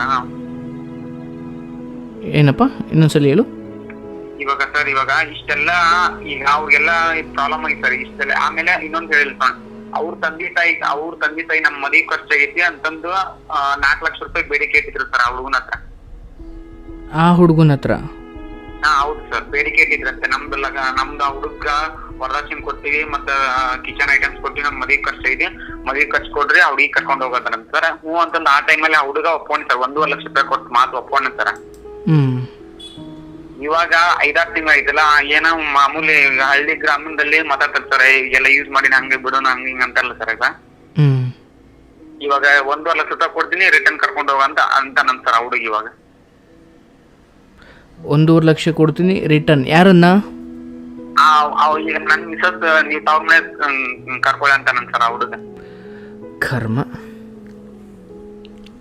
ಅಲ್ಲ ಸರ್, ಈ ಸಂಬಂಧಗಳನ್ನು ಏನೇನು ಹೇಗೆಲ್ಲ ಹಾಳು ಮಾಡ್ಬೋದು. ನಾನು ನಿಮ್ಮ ಬಗ್ಗೆ ಮಾತಾಡ್ತಿಲ್ಲ. ಅಫ್ಕೋರ್ಸ್ ನೀವಿಲ್ಲಿ ನಿಮ್ಮ ಯಾವ ತಪ್ಪು ಇಲ್ಲ. ಬಟ್ ನಿಮ್ಮ ಹಿಂದೆ ನಡೆದ ಹಲವು ವಿಚಾರಗಳ ಬಗ್ಗೆ ಆ್ಯಂಡ್ ಈ ಮದುವೆ ಆಗೋಕ್ಕೂ ಮುಂಚೆ ನೀವು ಇದ್ರ ಬಗ್ಗೆ ಅಥವಾ ಈ ಹುಡುಗಿಯ ಹಿನ್ನೆಲೆ ಬಗ್ಗೆ ನೀವು ಸರ್ ನಾವು ಹಿನ್ನೆಲೆ ಕೇಳಿ ಸರ್ ಊರಲ್ಲಿ. ಅವ್ರೇನಂದ್ರು ಇಲ್ಲ ಹುಡುಗಿ ಚೆನ್ನಾಗಿದ್ದಾಳೆ, ಏನು ಪ್ರಾಬ್ಲಮ್ ಇಲ್ಲ ಅಂತ ಹೇಳಿದ್ರು ಸರ್. ಆಜು ಬಾಜು ಚೆನ್ನಾಗಿದ್ದಾಳೆ ಅನ್ನೋ ಪ್ರಶ್ನೆ ಇಲ್ಲ, ನಾನು ಮಾತಾಡ್ತಿರೋದು ಬೇರೆ ವಿಚಾರ. ಚೆನ್ನಾಗಿದ್ದಾಳೆ ಅದು ಬೇರೆ, ನಾನು ಸೌಂದರ್ಯದ ಬಗ್ಗೆ ಮಾತಾಡ್ತಾ ಇಲ್ಲ. ಸೌಂದರ್ಯ ಅಲ್ಲ ಸರ್, ನಾನು ಅದೇ ಅವರು ಗುಣದ ಬಗ್ಗೆ ಮಾತಾಡ್ತಾ ಇದ್ದೀನಿ. ಅವ್ರ ಮನಿತಾನೆ ಹೆಂಗೆ ಅಂತೆಲ್ಲ ಕೇಳಿದ್ರು ಸರ್. ನಮ್ಮ ಅಕ್ಕ ನಮ್ ಸಿಸ್ಟರ್ ಎಲ್ಲ ಪರವಾಗಿಲ್ಲ ಅಂತ ಹೇಳಿದ್ರು ಸರ್ ಆ ಟೈಮಲ್ಲಿ. ಇವಾಗ ನಮ್ಗೆ 1 ತಿಂಗಳಾಗಿಂದ ಆಮೇಲೆ ಇವಳು ನನ್ನ ಹತ್ರ ಬರ್ಲಿಲ್ಲಲ್ಲ ಮದ್ವೆ ಇಲ್ಲ, ಅವ್ರು ನಮ್ ಗಂಡನ ಮನೆಗ್ ಬರ್ಲಿಲ್ಲ. ನಂಗೆ ಸಂಶಯ ಇತ್ತು ಸರ್. ಆಮೇಲೆ ಅವ್ರ ಊರ್ಗ್ ಹೋದಾಗ ಯಾರೋ ಒಬ್ರು ನನ್ನ ಫ್ರೆಂಡ್ ಹೇಳಿದ್ರು, ಇಲ್ಲ ಈ ತರ ಪ್ರಾಬ್ಲಮ್ ಆಗಿದಕ್ಕೆ, ಈ ತರ ಲವರ್ಸ್ ಇದಾರೆ, 10 ವರ್ಷದಿಂದ ಲವ್ ಮಾಡ್ತಿದಾರ, ಮದ್ವೆ ಮಾಡಕ್ ಕೊಟ್ಟಿಲ್ಲ, ನಿಮಗ್ ಕೊಟ್ಟಿದ್ದಾರೆ ಇವ್ರು ಅಂತ ಹೇಳಿದ್ ಸರ್ ನನಗೆ. ಆಮೇಲೆ ಇದರ ರೆಕಾರ್ಡ್ ಸಿಕ್ಕಾಕೊಂಡಿತ್ತು ಸರ್ ಇದು. ಅಲ್ಲ, ನನಗಿಲ್ಲಿ ಸ್ವಲ್ಪ ಭಯ ಅನಿಸಿದ್ದು ಆ ಸಾಯಿಸೋ ವಿಚಾರ ಇದೆಯಲ್ಲ. ಅಫ್ಕೋರ್ಸ್ ಅಂಥ ಕೀಳು ಮನಸ್ಥಿತಿಗೆ, ಅಂಥ ಕೀಳು ಸ್ಥಿತಿ ಹೋಗುವಂಥವರೇ ಅವರು. ಈಗ ಅಷ್ಟೆಲ್ಲ ಮಾತಾಡಿರೋ ಧೈರ್ಯವಂತೆ ಅದನ್ನು ಮಾಡಲ್ಲ ಅಂತ ಏನು ಗ್ಯಾರಂಟಿ? ಎನಿವೆ, ನೀವು ಈಗ ಒಂದು ಸ್ಪಷ್ಟತೆಗೆ ಬಂದಿದ್ದೀರಾ ಆ ಸಂಬಂಧ ಬೇಡ ಅಂತ. ಬಟ್ ಪ್ರಾಬ್ಲಮ್ ಏನು, ಡೈವರ್ಸ್ ಕೊಡ್ತಿಲ್ಲ ಅಂತ. ಈಗ ನೀವು ಅದಕ್ಕೆ ಸಂಬಂಧಪಟ್ಟಂತೆ ಕಾನೂನು ವಿಚಾರದಲ್ಲಿ ನೀವು ಅದನ್ನು ಮುಗಿಸ್ಕೊಳ್ಬೇಕು. ಆ್ಯಂಡ್ ಅದೊಂದು ದೊಡ್ಡ ತಲೆನೋವು ಆಗಿಲ್ಲ ನಿಮಗೆ, ದಯವಿಟ್ಟು ಅದನ್ನು ಹೆಚ್ಚು ತಲೆಗೆ ಹಾಕ್ಕೊಂಬೇಡಿ. ಅದೊಂದು ಮುಗಿದ ಸಂಬಂಧ ಆ್ಯಂಡ್ ಒಳ್ಳೆಯದೇ ಆಯಿತು. ನಾನು ನಿಮಗೆ ಅದನ್ನು ಮತ್ತೆ ಹೇಳ್ತೀನಿ, ಏನಾಯಿತು ಅದು ಒಳ್ಳೆಯದೇ ಆಯಿತು. ಈಗ ನಾನು ಲಾಯರ್ ಕೇಳಿ ಸರ್, ಒಬ್ಬ ವಕೀಲ್ ಕೇಳಿದೆ, ಹಿಂಗೆಲ್ಲ ಹಿಂಗಾಗಿದೆ ಸರ್ ಅಂತಂದೆ. ನಂದು ಮದುವೆ ಖರ್ಚು ಎಷ್ಟಾಗಿದೆಪ್ಪ ಅಂದ್ರು 5 lakhs ಆಗಿದೆ ಸರ್ ಅಂತಂದೆ. ಹಂಗಾರ ಸದ್ಯಕ್ಕೆ ಡೈವರ್ಸ್ ತಗೊಬಿಡಾಕ್ಬೇಕು ಬಿಡು, ಆಮೇಲೆ ಪಾಪುವಾಗಿಂದ ಅವಾಗ ನಾವು ಕೇಸ್ ಹಾಕೋಣ, ಆಮೇಲೆ ನಿಮ್ಗೆ ಅಮೌಂಟ್ ಬರ್ತಾ ಅಂತ ಹೇಳ್ತಾರೆ ಸರ್. ಅದಕ್ಕೆ ನಾನು ನಿಮ್ಗೆ ಕ್ಲಾರಿಫಿಕೇಶನ್ ಕೇಳ್ಬೋಗ್ತಾರೆ. ಈಗ ನಾನು ಕಾನೂನು ವಿಚಾರ ಮಾತಾಡಲ್ಲ, ಕೇವಲ ಪ್ರೀತಿ ಮನುಷ್ಯತ್ವದ ಬಗ್ಗೆ ಮಾತಾಡ್ತೀನಿ. ಇಲ್ಲಿ ನೀವು ಖರ್ಚು ಮಾಡಿರೋ ಹಣವನ್ನು ಬಿಟ್ಬಿಡಿ ಅಂತ ನಾನು ಹೇಳ್ತಾ ಇಲ್ಲ. ಅಫ್ಕೋರ್ಸ್ ಅದು ನಿಮ್ಮ ಬೆವರಿನ ಹಣ, ಅದು ಧರ್ಮದ ಹಣ.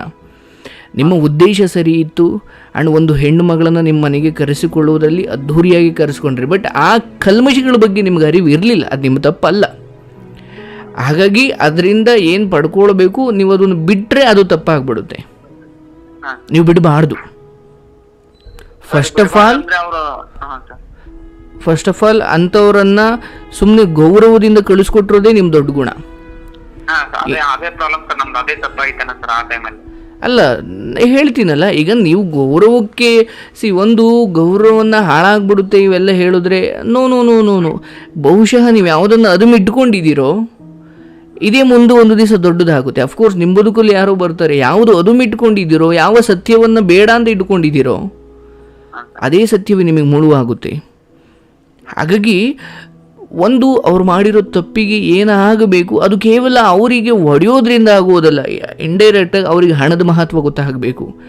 ಗಂಡಿನ ತಂದೆ ತಾಯಿ ಆಗಲಿ ಹೆಣ್ಣಿನ ತಂದೆ ತಾಯಿ ಆಗಲಿ ಹಣನೇ, ಅವರು ಶ್ರಮಪಟ್ಟೆ ದುಡಿದಿರ್ತಾರೆ. ಓಕೆ, ಈಗ ನೀವು ಲಾಯರ್ ಮೂಲಕ ಏನು ಮಾತಾಡಿದ್ದಾರೆ ಅದೆಲ್ಲ ಅದು ಲಾ ವಿಚಾರ, ಅದ್ರ ಬಗ್ಗೆ ನಾನು ಮಾತಾಡಲ್ಲ. ಆ್ಯಂಡ್ ನಾನು ಒಂದು ಹೇಳಬಲ್ಲೆ, ನೀವು ಅದನ್ನು ಪಡ್ಕೊಳ್ಳೇಬೇಕು. ಓಕೆ, ಅವ್ರ ತಂದೆ ತಾಯಿಗೆ ನೋವಾಗ್ಬಿಡುತ್ತಲ್ಲ ಸರ್ ಅಂತ ಹೇಳ್ಬೋದು ನೀವು. ಬಹುಶಃ ನೀವು ಒಳ್ಳೆಯ ಆ ರೀತಿ ತುಂಬ ಮುಗ್ಧರಾಗಿ ಯೋಚನೆ ಮಾಡಿದ್ರೆ ಆ ಹುಡುಗಿ ಮಾಡಿರೋ ತಪ್ಪಿಗೆ ಅವ್ರ ತಂದೆ ತಾಯಿ 5 ಲಕ್ಷ ಕೊಡ್ಬೇಕಲ್ಲ ಸರ್ ಅಂಥದ್ದೊಂದು ಪ್ರಶ್ನೆ ನಿಮ್ಮಲ್ಲಿ ಇದೆಯಾ? ಇವಾಗ ಸರ್ ನಾನು ನಮ್ಮ ನ್ಯಾಯ ಪಂಚಾಯತ್ ಹಿರಿಯರು ಎಲ್ಲ ಕೂತಿದ್ರು ಸರ್. ಆ ಟೈಮಲ್ಲಿ ಹೇಳಿದ್ ಸರ್ ನಾನು ಅವ್ರಿಗೆ, ನನಗೆ ಇಷ್ಟೆಲ್ಲ ಖರ್ಚಾಗಿದೆ ಅಂತಂದ. ಇಲ್ಲಪ್ಪ ನಾವು ಅದೇ ತಡಿ ಸುಮ್ಮನೆ ಹಿರಿಯ ಮಾತಾಡೋಣ ಅಂದ್ರೆ, ಇವಾಗ ನಮ್ ತಾಳಿನೂ ಕೊಟ್ಟಿಲ್ಲ ಸರ್. ಇವಾಗ ನಾವು ಕೊಡಂಗಿಲ್ಲ ಅಂದ್ರೆ ವರದಕ್ಷಿಣೆ ಕೊಡಿ ಸರ್. ನನಗೆ 2 ತೊಲಿ ಬಂಗಾರ, 50,000 ರೂಪಾಯಿ, ಒಂದು 50,000 ರೂಪಾಯಿ ಕಿಚನ್ ಐಟಮ್ಸ್. ಅದನ್ನೇನಾದ್ರೆ ನೀವು ರಿಟರ್ನ್ ಕೊಡಂಗಿಲ್ಲ, ಡೈವರ್ಸ್ ಮಾತ್ರ ಕೊಡ್ತಾರ ಅಂತ ಅಂತಾರೆ ಸರ್. ಇವಾಗ ತಾಳಿನೂ ಕೊಟ್ಟಿಲ್ಲ ಸರ್, ನನಗೆ ಒಂದು 30,000 ರೂಪಾಯಿ ತಾಳಿ ಹಾಕಿರ್ತಾರ. ಅದನ್ನ ಅವಾಗ ಹುಡುಗ ದುಡ್ಡು ಕೊಟ್ರೆ ಮಾತ್ರ ನನಗೆ ಕೊಡ್ತೀನಿ ಅಂತಾರಂತಾರೆ ಇವ್ರು ತವ್ರ ಮನೆಯವ್ರ, ಹುಡುಗಿಯರ್ ತವ್ರ ಮನೆಯವ್ರು. ಅಲ್ಲ ಸರ್, ಇಲ್ಲ, ನೀವು ಹಾಗೆ ನೋಡಿದ್ರೆ ಇದು ಲಾ ಮೂಲಕ ಹೋದರೆ ಯಾರು ಏನೂ ಮಾತಾಡೋಂಗಿಲ್ಲ. ಯಾಕಂದರೆ ಸಂಪೂರ್ಣವಾಗಿ ಸತ್ಯ ನಿಮ್ಮ ಕಡೆ ಇರೋದ್ರಿಂದ, ನೀವು ಸ್ವಲ್ಪ ತಡೀತಾ ಇರೋದ್ರಿಂದ ಅವ್ರಿಗೆ ಒಂಚೂರು ಪುರ್ಸೋದು ಸಿಗ್ತಾ ಇದೆ ಯೋಚನೆ ಮಾಡಲಿಕ್ಕೆ. ನೀವು ಒಮ್ಮೆಲೆ ಹೊರಟ್ರೆ ಅದು ಬಹುಶಃ ಅವರಿಗೆ ಉಸಿರಾಡೋಕ್ಕೂ ಸಮಯ ಸಿಗಲ್ಲ. ಯಾಕಂದರೆ ಧರ್ಮ ನಿಮ್ಮ ಕಡೆ ಇದೆ, ಹಾ ಸರ್.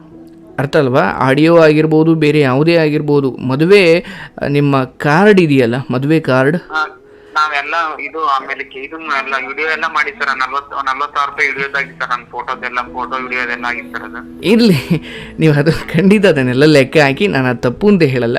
ಬಟ್ ಒಂದು ಒಟ್ಟಾರೆಯಾಗಿ ನಾನು ಹೇಳೋದು ಅಂದರೆ ಆ ಹಣದ ವಿಚಾರ ಅಥವಾ ನಿಮ್ಮ ಖರ್ಚಿನ ವಿಚಾರ ಹೇಳೋದಾದರೆ ನೀವು ಪಡ್ಕೊಳ್ಬೇಕು. ಅವಶ್ಯವಾಗಿ ಅಂತಹ ಮಗಳಿಗೆ ಸಂಸ್ಕಾರ ಕೊಡದ ಹೆಣ್ಣು ಇಲ್ಲಿ ಅನುಭವಿಸಲೇಬೇಕು. ಸಂಸ್ಕಾರ ಕೊಡದ ತಂದೆ ತಾಯಿ ಇಲ್ಲಿ ಅನುಭವಿಸಲೇಬೇಕು. ಅದು ಒಟ್ಟಾರೆಯಾಗಿ ಯಾರ ಮೇಲೆ ಬೀಳುತ್ತೆ ಅದು ನಿಮಗೂ ಗೊತ್ತು, ನನಗೂ ಗೊತ್ತು. ಅವ್ರ ತಂದೆ ತಾಯಿಗೆ ಬೀಳುತ್ತಲ್ಲ ಸರ್ ಆ ಹುಡುಗಿ ಮಾಡಿದ ತಪ್ಪಿಗೆ. ಮೂಲಭೂತವಾಗಿ ಅಂತಹದ್ದೊಂದು ದಾರಿಗೆ ಹೋಗ್ಲಿಕ್ಕೆ ಅವಕಾಶ ಮಾಡಿಕೊಟ್ಟಿರೋದೇ ಅವ್ರ ಮನೆತನದ ಮೊದಲನೇ ತಪ್ಪು. ಹಾಗಾಗಿ ಅವ್ರ ತಂದೆ ತಾಯಿ ಕೇಳಿದ್ರೆ ನನ್ಗೆ ಮಗಳು ಸತ್ತಿದಲ್ಲ, ನಮ್ಗೆ ಏನು ನಮ್ಮ ಹತ್ರ ಎಂಟ್ರಿ ಆಗ್ಬಿಡ್ರಿ ಅಂತ ಸರ್ ನಮ್ಗೆ ಅವ್ರು ಇವಾಗ. ಅಲ್ಲ, ಇದು ಮಾತಿನ ಮೂಲಕ, ಬಟ್ ನಾನು ಮಾತಾಡ್ತಿರೋದು ಕಾನೂನು ಮೂಲಕ. ಕೆಲವೊಂದು ವಿಚಾರಗಳನ್ನು ಹೇಗೆ ನಿಭಾಯಿಸಬೇಕು ಹಾಗೆ ನಿಭಾಯಿಸಬೇಕು. ಆ್ಯಂಡ್ ನಿಮಗೆ ನೆನಪಿರಲಿ, ಕೆಟ್ಟವರಿಗೆ ಶಿಕ್ಷೆ ಕೊಡೋದು ಕೂಡ ಒಂದು ದಯೆ. ಅರ್ಥ ಆಯ್ತಲ್ವಾ? ದಯೆಯನ್ನು, ಕರುಣೆಯನ್ನು ಕೇವಲ ಒಳ್ಳೆಯವರಿಗೆ ತೋರಿಸೋದು ಮಾತ್ರ ಅಲ್ಲ, ಕೆಟ್ಟವರು ಬದಲಾಗ್ತಿಲ್ಲ ಅಂದಾಗ ಅವರಿಗೆ ಕೊಡುವ ಶಿಕ್ಷೆಯೇ ನಾವು ಅವರಿಗೆ ತೋರಿಸುವ ಒಂದು ಕರುಣೆ ಅಥವಾ ಒಂದು ದಯೆ. ಮಾಡಿದ ತಪ್ಪಿಗೆ ಅನುಭವಿಸಲೇಬೇಕು. ಅವರು ಒಳ್ಳೆಯವರು ಕೆಟ್ಟವರು ಗೊತ್ತಿಲ್ಲ, ಬಟ್ ಅವ್ರ ಮನೆಯಿಂದ ಬಂದಿರುವ ಒಂದು ವಿಚಾರ ಇಷ್ಟು ಕಲ್ಮಶವಾಗಿದೆ ಅಂದರೆ ಅವ್ರ ಮನೆಯಲ್ಲೇ ಏನೋ ಪ್ರಾಬ್ಲಮ್ ಇದೆ. ನಾನು ಈ ಮೂಲ ವಿಚಾರವನ್ನು ಎತ್ತುತ್ತಾ ಇದ್ದೀನಿ.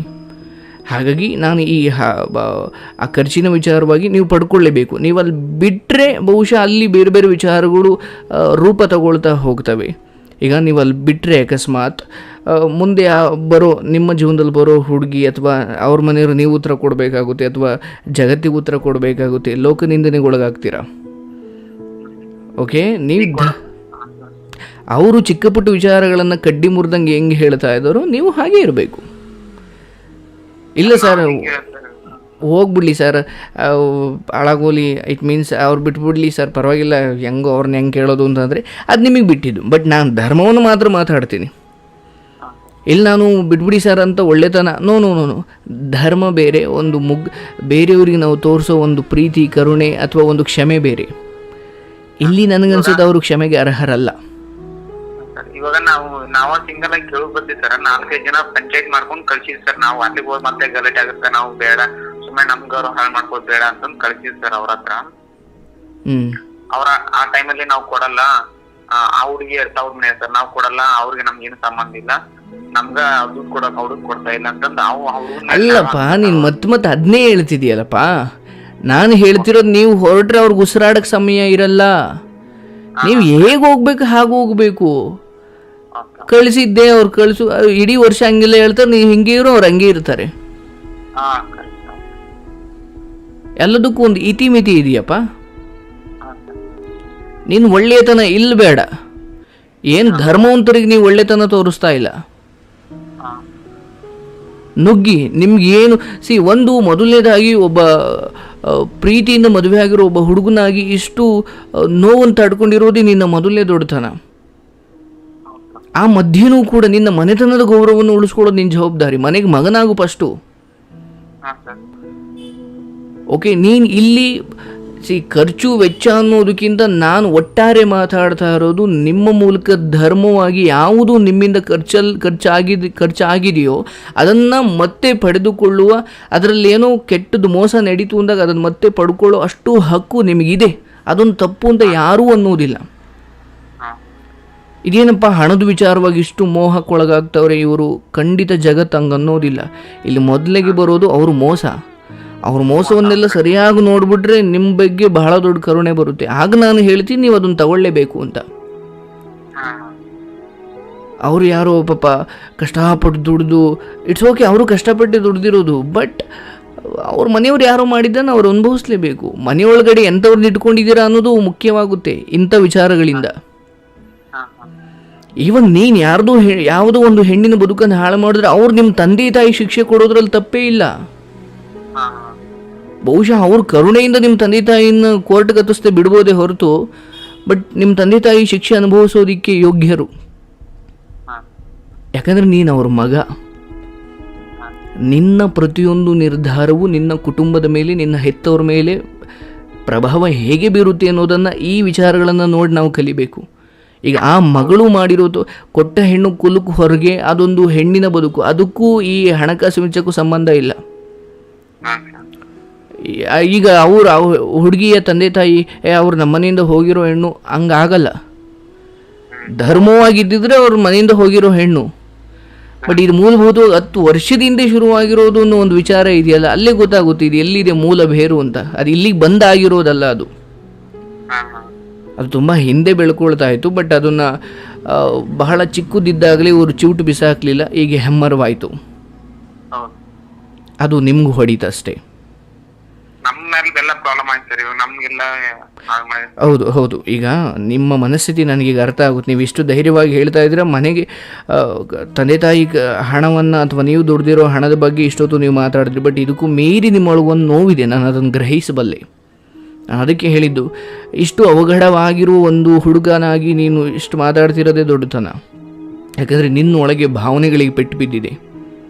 ಅಂದ್ರೆ ಸರ್ ನಮ್ ತಂದೆಯರಲ್ಲಿ ಸರ್, ನಮ್ ತಾಯಿಯರು ಒಬ್ಬರೇ ಇದ್ದಾರೆ ಸರ್, ನಮ್ ಬ್ರದರ್ ಇದಾರೆ. ಮತ್ತೆ ಯಾಕೆ ಸುಮ್ನೆ ಗಲಾಟೆ ಗೌರವ ಹಾಳು ಮಾಡ್ಕೊಳ್ಳೋದು, ಕೈ ಬಿಟ್ಬಿಡಪ್ಪ, ದುಡ್ಡು ಏನ್ ಮಾಡ್ತೆ, ಇವತ್ತು 34,000 ಸಂಬಳ ಬರ್ತಾ ಏನ್ ಟೆನ್ಷನ್ ತಗೊಂಡೆ ಅಂತ ಸರ್ ಆ ಥರ ಹೇಳ್ತಾರೆ ನಮ್ಮ ತಾಯಿಯವರು. ಅಂಥವ್ರಿಗೊಂದು ಪಾಠ ಆಗಬೇಕು ಅಂತ ನಾನು ಹೇಳ್ತಾ ಇದ್ದೀನಿ. ಭಗವಂತ ಆ ಕಾಲದಲ್ಲಿ, ತ್ರೇತಾಯುಗದಲ್ಲಿ, ದ್ವಾಪರ ಯುಗದಲ್ಲಿ ಯಾವುದೋ 1-2 ರಾಜ ಮನೆತನಗಳ ನಡುವೆ ನಡೆದ ಒಂದು ಯುದ್ಧ, ಅಥವಾ ಶ್ರೀಕೃಷ್ಣ ಪರಮಾತ್ಮ ಕೇವಲ ಪಾಂಡವ ಕೌರವರ ನಡುವೆ ಒಂದು ನಡೆದ ಆ ಯುದ್ಧ ಇಡೀ ಜಗತ್ತಿಗೆ ಸಂದೇಶವನ್ನು ತಾರಿತು. ಒಟ್ಟಾರೆ ಸಂದೇಶ ಏನು ಗೊತ್ತಾ? ಕುರುಕ್ಷೇತ್ರದ್ದು. ಒಳ್ಳೆಯವರು ಕೆಟ್ಟವರು, ಅದು ಒಂದು ಮನೆ ಆಗಿರ್ಬೋದು, ಅಥವಾ ಒಂದೊಂದು ಕುಟುಂಬ ಆಗಿರ್ಬೋದು, ಅಥವಾ ಒಂದೊಂದು ದೇಶ ಆಗಿರ್ಬೋದು, ಆ ಎರಡು ನಡುವೆ ನಡೆಯುವ ಒಂದು ವಿಚಾರ ಜಗತ್ತಿಗೆ ಪಾಠ ಆಗಬೇಕು ಅನ್ನೋದು ಸೃಷ್ಟಿಯ ನಿಯಮ. ಹಾಗಾಗಿ ನಿಮ್ಮ ಈ ವಿಚಾರಗಳು ಜಗತ್ತಿಗೆ ಪಾಠ ಆಗಲಿ ಅನ್ನೋದು ನನ್ನ ಉದ್ದೇಶ ಅಷ್ಟೇ. ಇವಾಗ ಈಗ ನಾವು ಕಾನೂನು ಪ್ರಕಾರ ಹೋಗ್ತಾರೆ, ಹೆಣ್ಣಿನ ಕಡೆ ಜಾಸ್ತಿ ಒಲವು ಇದೆ ಸರ್, ಅದಕ್ಕೆ ನಾವು ಸ್ವಲ್ಪ ಹಿಂಜೇರ್ಕೊಂಡಿವಿ ಸರ್, ಅಷ್ಟೇ. ನೋಡಿ, ಎಲ್ಲಿವರೆಗೂ ನೀವು ಹೋಗೋ ಹಾದಿಯಲ್ಲಿ ಅಥವಾ ನಿಮ್ಮಲ್ಲಿರೋ ಪುರಾವೆಗಳ ಬಗ್ಗೆ ನಿಮಗೆ ಒಂದು ಸಂಶಯ ಇರುತ್ತೆ, ಅಲ್ಲಿವರೆಗೂ ಈ ವಿಚಾರಗಳು ನಿಮ್ಮ ತಲೆಯಲ್ಲಿ ಬರ್ತವೆ. ನಿಮಗೊಂದು ನಂಬಿಕೆ ಇದೆಯಾ, ಮುಂದೆ ಹೋಗಿ. ಇಲ್ವಾ, ಇರೋ ಬದುಕನ್ನು ಮುಂದುವರಿಸ್ಕೊಂಡು ಹೋಗಿ. ಆಯಿತಾ? ನಾನು ಈ 2 ಆಯ್ಕೆಯನ್ನು ಕೊಡಬಲ್ಲೆ. ಬಟ್ ನನ್ನ ಪರಮ ಸಂದೇಶ, ನೀವು ಯಾರಿಗೋ ಒಬ್ರಿಗೆ ಪಾಠ ಕಲಿಸಬೇಕು, ಆ ಮೂಲಕ ನೀವು ಒಂದು ಸಂದೇಶವನ್ನು ಕೊಡಬೇಕು. ಇದು ನನ್ನ ಸಲಹೆ. ಆ್ಯಂಡ್ ಇಲ್ಲಿ ಬರೋ ಅಡೆತಡೆಗಳನ್ನು ಎದುರಿಸಬೇಕು. ನಿಮಗೆ ಆ ಶಕ್ತಿ ಇದೆ. ಹೆಣ್ಣಿನ ಪರ ಒಲವು ಅಂತ ಯಾರೇ ಹೇಳಿದ್ದು? ನಿಮ್ಗೆ ಯಾರಿಗೋ ತಲೆಗೆ ತುಂಬಿದಾರಷ್ಟೇ. ಇಲ್ಲ ಇಲ್ಲ ಸರ್, ಇವಾಗ ನಾವು ಅಲ್ಲೇ ಇದು ಈಗ ಮತ್ತೆ ನಾವು ಕೇಸ್ ಮಾಡ್ತೀವಿ, ಅವ್ರ ವರದಕ್ಷಿಣೆ ಕೇಸ್ ಹಾಕ್ತಾರೆ, ಇವೆಲ್ಲ ಸುಮ್ಮನೆ ರಗಳಿ ನೀನ ಮದುವೆ ಮಾಡ್ಕೋಕ್ ಮತ್ತೆ ಹೆಣ್ಣು ಯಾರು ಕೊಡ್ತಾರ, ಹಂಗ ಹಿಂಗ ನಮ್ಮ ತಾಯಿಯರೆಲ್ಲ ಭಯ ಆಗಿ ಹೆದರ್ಕೊಂಡಿರ್ತಾರ. ಹಂಗಾಗಿ ನಾವು ಈಗ ಮೂಲವಾಗಿ ನಿಂಬುಡಿಕೆ ಬಂತು. ಈ ವರದಕ್ಷಿಣೆ ಅನ್ನೋದು ಈಗ ಹಳ್ಳಿ ಪ್ರದೇಶದಲ್ಲಿ ನೋಡಿದ್ರೆ ಅದೊಂದು ಆ ಮೂಲಕ ಬಂದಿರೋ ಒಂದು ಸಂಪ್ರದಾಯ ಅನ್ನಬಹುದು. ಬಟ್ ಆಧುನಿಕತೆಯಿಂದ ನೋಡಿದ್ರೆ ಅದೊಂದು ಘೋರ ಅಪರಾಧ. ಹಾ ಸರ್, ಇವಾಗ ಮತ್ತೆ ಆತರ ಹೇಳ್ತಾರಂತ ಸರ್. ಇವಾಗ ಅಲ್ಲೇ ಇಲ್ಲಿ ವರದಕ್ಷಿಣೆ ಕಿರುಬ ಹಾಕ್ತೀನಿ, ಅದೇನು ಸ್ಟೇಷನ್ ಇಂದ ಮಾಡ್ಕೊ, ಅವ್ನ ಪಾಡಿ ಅವ್ರ ಪಾಡಿ ಅವ್ರ ಬಿಟ್ಟೋಳಿಗೆ ಪಾಡಿ ಬಿಡಿ, ಇವ್ರ ಮುಂದೆ ಏನ್ ಮಾಡ್ಕೊಳ್ಳಿ ನಮ್ಗೆ ಏನಕ್ಕೆ ಅಂತಂದ್ ಈಗ ನ್ಯಾಯ ಪಂಚಾಯತ್ ಹಿಂದಕ್ಕೆ ಸರ್ಕೊಂಡಿದ್ದಾರೆ ಸರ್. ಇವಾಗ ನಾನ್ ಮತ್ತೆ SP ಅವ್ರಿಗೆ ಕಾಲ್ ಮಾಡಿ ಈ ತರ ಆಗಿದೆ ನೋಡಿ ಸರ್ ಅಂತಂದ್ ಹೇಳಿದೀನಿ ಸರ್. ಇಲ್ಲ ಡೈವರ್ಸ್ ಕೊಡ್ತೀನಿ ಅಂದ್ರೆ ಏನೋ ಲಗ್ನ ಪತ್ರಿಕೆ ಚೇಂಜ್ ಮಾಡ್ತೀನಿ, ಇವಾಗ 6 ಮಂತ್ ಆಯ್ತಲ್ವಾ, 2 years ಇಂದ ಬ್ಯಾಕ್ ಇಂದ ಡೇಟ್ ಚೇಂಜ್ ಮಾಡಿಸ್ಕೊಂಡು ರೆಡಿ ಮಾಡ್ಕೊಡ್ತೀನಿ ಅಂದ ಸರ್. ಆ ಹುಡುಗ ಹುಡುಗಿ ಏನ್ ಶಿಕ್ಷೆ ಆಗುತ್ತೇನೆ ಸರ್ ಅಂತ ಕೇಳ್ತೇನೆ ಸರ್. ಇಷ್ಟ ನಮ್ಗೆಲ್ಲ ಅನ್ಯಾಯ ಮಾಡಿದಾರೆ ಸರ್ ಇವ್ರು, ಆ ಹುಡುಗಿ ಆ ಹುಡುಗ. ಅವ್ರ ಮುಂದೆ ಏನ್ ಚೆನ್ನಾಗಿರ್ತಾರ ಅಂತಾರ. ಇವಾಗ ನೀವು ಧರ್ಮ ಕರ್ಮಗಳ ಬಗ್ಗೆ ಮಾತಾಡ್ತಾ ಇದ್ದೀರಾ. ಅವಶ್ಯವಾಗಿ ಆಗುತ್ತೆ. ನಿಮ್ಗೆ ಅದೃಷ್ಟ ಇದ್ದರೆ ನೀವು ಕಣ್ಣಾರೆ ನೋಡ್ತೀರ ಕೂಡ. ಆದರೆ ಈಗ ಯಾವುದನ್ನು ನಂಬ್ಕೊಂಡು ಹೋಗಿದ್ದಾರೆ ಅಲ್ಲಿ ತುಂಬ ದಿನ ಅವ್ರಿಗೆ ನೆಲೆ ಸಿಗೋದಿಲ್ಲ. ಆ್ಯಂಡ್ ಈ ಮೂಲಕ ಆಲ್ರೆಡಿ ಗೊತ್ತಾಗಿರ್ಬೇಕು ಯಾವುದೋ ಒಂದು ಸಂದೇಶ ಅಲ್ಲಿರೋದಕ್ಕೆ. ಅಂಡ್ ಯಾರು ಕರ್ಕೊಂಡು ಹೋದ್ರಲ್ಲ ಅವರೇ ಒಂದು ದಿವಸ ಆಚೆ ಹಾಕ್ತಾರೆ. ಆಲ್ರೆಡಿ ಅಂಥದ್ದೊಂದು ನಡೆದಿರ್ಬೇಕಲ್ವಾ? ಅವ್ರು ಹೇಳಿದಾರ ನಿಮ್ಮ ಮಗಳು ನಿಮ್ಗೆ ಕರ್ಕೊಂಡು ಹೋಗಿದ್ದು ನಿಮ್ಮ ಮನೆಗೆ ಅಂತ? ಅದೇ ಸರ್, ದುಡ್ಡು ಕೊಟ್ರೆ ದುಡ್ಡು ಕೊಡಲ್ಲ, ನಾನು ದುಡ್ಡು ಕೊಟ್ರೆ ಮಾತನ್ನ ಕರ್ಕೊಂಡು ಹೋಗ್ರಿ ಅಂತ ನಂತರ. ಯಾಕೆ ನಾನು ಈ ಮಾತು ಹೇಳಿದೆ ಅಂದರೆ, ಈ ಸಂಬಂಧ ನಿಂತಿರೋದು ಅಲ್ಲೂ ಕೂಡ ಹಣದ ಮೇಲೆ. ಅವಶ್ಯವಾಗಿ ಅವರೊಂದು ಬಹಳ ದೊಡ್ಡ ದುರಂತಕ್ಕೆ ಬಲಿಯಾಗ್ತಾರೆ. ಕೇವಲ ಒಳಗಾಗಲ್ಲ, ಬಲಿಯಾಗ್ತಾರೆ. ಆ್ಯಂಡ್ ಅದು ಅವ್ರು ಮಾಡಿದ ಕರ್ಮ, ಅವ್ರು ಅದನ್ನು ಅನುಭವಿಸಲೇಬೇಕು. ನಾನು ಅದ್ರ ಬಗ್ಗೆ ಮಾತಾಡಲ್ಲ, ಕೆಲವು ಸೂಕ್ಷ್ಮಗಳನ್ನು ಮಾತ್ರ ಹೇಳಬಲ್ಲೆ. ಅವಶ್ಯವಾಗಿ ಈಗ ಅವ್ರಿಗೆ ಕಟ್ಟಿಕೊಂಡಿರುವ ಸಂಬಂಧ ಅದು ತುಂಬ ದಿನ ಉಳಿಯುವುದಿಲ್ಲ, ಯಾಕಂದರೆ ಅದೊಂದು ಆಕರ್ಷಣೆ ಮೇಲೆ ಆದಂಥದ್ದು. ಆ್ಯಂಡ್ ಕ್ಷಣಿಕವಾಗಿ ಆತನಿಗೂ ಈಗ ತಲೆ ತಿರುಗ್ತಾ ಇದೆ, ಆತನಿಗೆ ಏನು ಮಾಡಬೇಕು ಗೊತ್ತಾಗ್ತಾ ಇಲ್ಲ. ಯಾರು ಕರ್ಕೊಂಡು ಹೋದ್ನಲ್ಲ ಆತ. ಆ್ಯಂಡ್ ಸಂಬಂಧಗಳು ಹೀಗೆ ಇರಬಾರ್ದು. ಅವಂಗ 37 ವರ್ಷ ಸರ್, ಇವಾಗ ಹುಡುಗಿ 22 ವರ್ಷ ಸರ್. ಅವಾಗ್ಲಿಂದ 10 ವರ್ಷದಿಂದ ಲವ್ ಮಾಡ್ತೀವಿ ಸರ್. ಆ ತರ ಮನೆ ಸ್ಟೇಷನ್ ಅಲ್ಲೇ ಇನ್ಫಾರ್ಮೇಶನ್ ಕೊಡ್ತಿತ್ತು ಸರ್ ಹುಡುಗ. ಇರಲಿ, ನಾನು ಹೇಳಿಲ್ವಾ, ಅದು ತುಂಬ ದಿನ ನಿಲ್ಲೋದಿಲ್ಲ. ಕಾರಣಗಳಿಷ್ಟೇ, ನಾನು ವಯಸ್ಸಿನ ಬಗ್ಗೆ ಮಾತಾಡಲ್ಲ. ಒಂದು, ಅದು ಹಣದ ಮೇಲೆ ನಿಂತಿರೋದು. ಯಾವಾಗ ನಿಮ್ಮ ಹುಡುಗಿ ಕರ್ಕೊಂಡೋಗ್ರಿ ಅಂತ ಒಂದು ಮಾತು ಬರುತ್ತಲ್ಲ, ಅಲ್ಲಿಗೆ ಮುಗೀತು. ಅದು ಯಾವುದೋ ಅರೆಬರೆ ವಿಚಾರದಲ್ಲಿ ನಿಂತಿರುವಂತಹ ಸಂಬಂಧ. ಓಕೆ, ಅದು ಯಾವುದು ವಾಟ್ಸಪ್ ಚಾಟ್ ವಿಚಾರ, ಅದು ಕೇವಲ ವಾಟ್ಸಪ್ ಚಾಟ್ ವಿಚಾರ. 10 ವರ್ಷದ ಪ್ರೀತಿ ಅನ್ನೋದು ಬೇರೆ ಸರ್. ಆದರೆ ದಾಂಪತ್ಯದ ಜೀವನದಲ್ಲಿ ಎದುರಾಗುವ ಅಡೆತಡೆಗಳನ್ನು, ಎದುರಾಗುವ ದುಃಖ ದುಮ್ಮಾನಗಳನ್ನು ಸಮಾನವಾಗಿ ಹಂಚಿಕೊಂಡು ಹೋಗೋರು ಬೇರೆ ಸರ್. ಈಗ 10 ವರ್ಷದಿಂದ ಲವ್ ಮಾಡ್ತೀವಿ ಸರ್, ಅಲ್ಲೇ ಮದುವೆ ಮಾಡ್ಕೋಬೋದಿತ್ತಾನೆ ಸರ್. ನಮ್ಗೆ ಯಾಕೆ ಮದುವೆ ಮಾಡ್ಕೊಂಡೆ ಸರ್? ನಮ್ ಜೀವನ ಹಾಳು ಮಾಡಿದ್ರೆ ಸರ್, ನಮ್ಮ ಮಧ್ಯೆ ಬಂದು ಸರ್ ಅವರು. ಅರ್ಥ ಆಗುತ್ತಪ್ಪ, ನೀನು ಅರ್ಥ ಆಗುತ್ತೆ. ಬಟ್ ಎಲ್ಲೋ ಒಂದು ಕಡೆ ನಿಮ್ಮದು ತಪ್ಪಿದೆ, ನೀವು ಅದನ್ನು ಒಪ್ಕೊಳ್ಳೇಬೇಕು. ಬಹುಶಃ ನಮಗೆ ಶುರುವಿನಲ್ಲಿ ಅಷ್ಟು ಗೊತ್ತಾಗಲಿಲ್ಲ ಸರ್. ನಾವು ಕೇಳಿದವರು ಅಷ್ಟು ಜನ ಒಳ್ಳೆಯದೇ ಹೇಳಿದ್ರು ಅಂತ ನೀವು ಹೇಳ್ಬೋದು. ಬಟ್ ಭಾಳ ಮುಖ್ಯವಾದ ವಿಚಾರ, ಮನೆತನದ ಬಗ್ಗೆ ಮಾತಾಡಿದ್ದೀರ, ಬಟ್ ಮುಖ್ಯವಾದ ವಿಚಾರದಲ್ಲಿ ಎಡುವಿದ್ದೀರಾ. ಇರಲಿ, ನಾನೀಗ ಅದನ್ನು ಎಂಥವ್ರಿಗೂ ಆಗುತ್ತೆ. ಈಗ ನಾನು ಹೇಳಿದಷ್ಟು ಆ ಹುಡುಗಿ ಮನಸ್ಸೊಳಗೆ ಹೋಗಿ ನಾವು ಯೋಚನೆ ಮಾಡಲಿಕ್ಕೆ ಆಗಲ್ವಲ್ಲ. ಯಾರ ಮನಸ್ಸಲ್ಲಿ ಯಾವ ಇದೆಯೋ ಗೊತ್ತಿಲ್ವಾ. ನೀವು ನಂಬಿಕೆ ಮೇಲೂ ಹೋದ್ರಿ, ನಾನು ಅದೇ ಹೇಳಿದ್ನಲ್ಲ. ಬಟ್ ಅದಕ್ಕೆ ಬದ್ಧರಾಗಿರಬೇಕಾಗಿದ್ದು, ಒಂದು ಸಂಸ್ಕಾರವಂತ ಹೆಣ್ಣಾಗಿರಬೇಕಾಗಿದ್ದು ಹುಡುಗಿ. ಬಟ್ ಇಲ್ಲಿ ಬಹಳ ಮುಖ್ಯವಾಗಿ ಈ ಸಾವು ಅನ್ನೋದು ಬಂತಲ್ಲ, ನನಗೆ ಆಕೆಯ ಭವಿಷ್ಯ ಅರ್ಥ ಆಯಿತು. ಅದು ಎಲ್ಲಿ ಹೋದರೂ ಆ ಬುದ್ಧಿ ಬದಲಾಗಲ್ಲ, ಆಯಿತಾ. ನನಗೆ ಹೇಳ್ತಾ ಇರೋ ಎಲ್ರಿಗೂ ಹೇಳೋದಿಷ್ಟೇ, ನೀವು ಪ್ರೀತಿ ಮಾಡೋ ಹುಡುಗ, ನೀವು ಪ್ರೀತಿ ಮಾಡೋ ಹುಡುಗಿ, ಆ್ಯಂಡ್ ಯಾವುದೇ ಸಂಬಂಧ ಆಗಿರೋ, ಸ್ನೇಹಿತರಾಗಿರ್ಬೋದು, ಯಾರೇ ಆಗಿರ್ಬೋದು,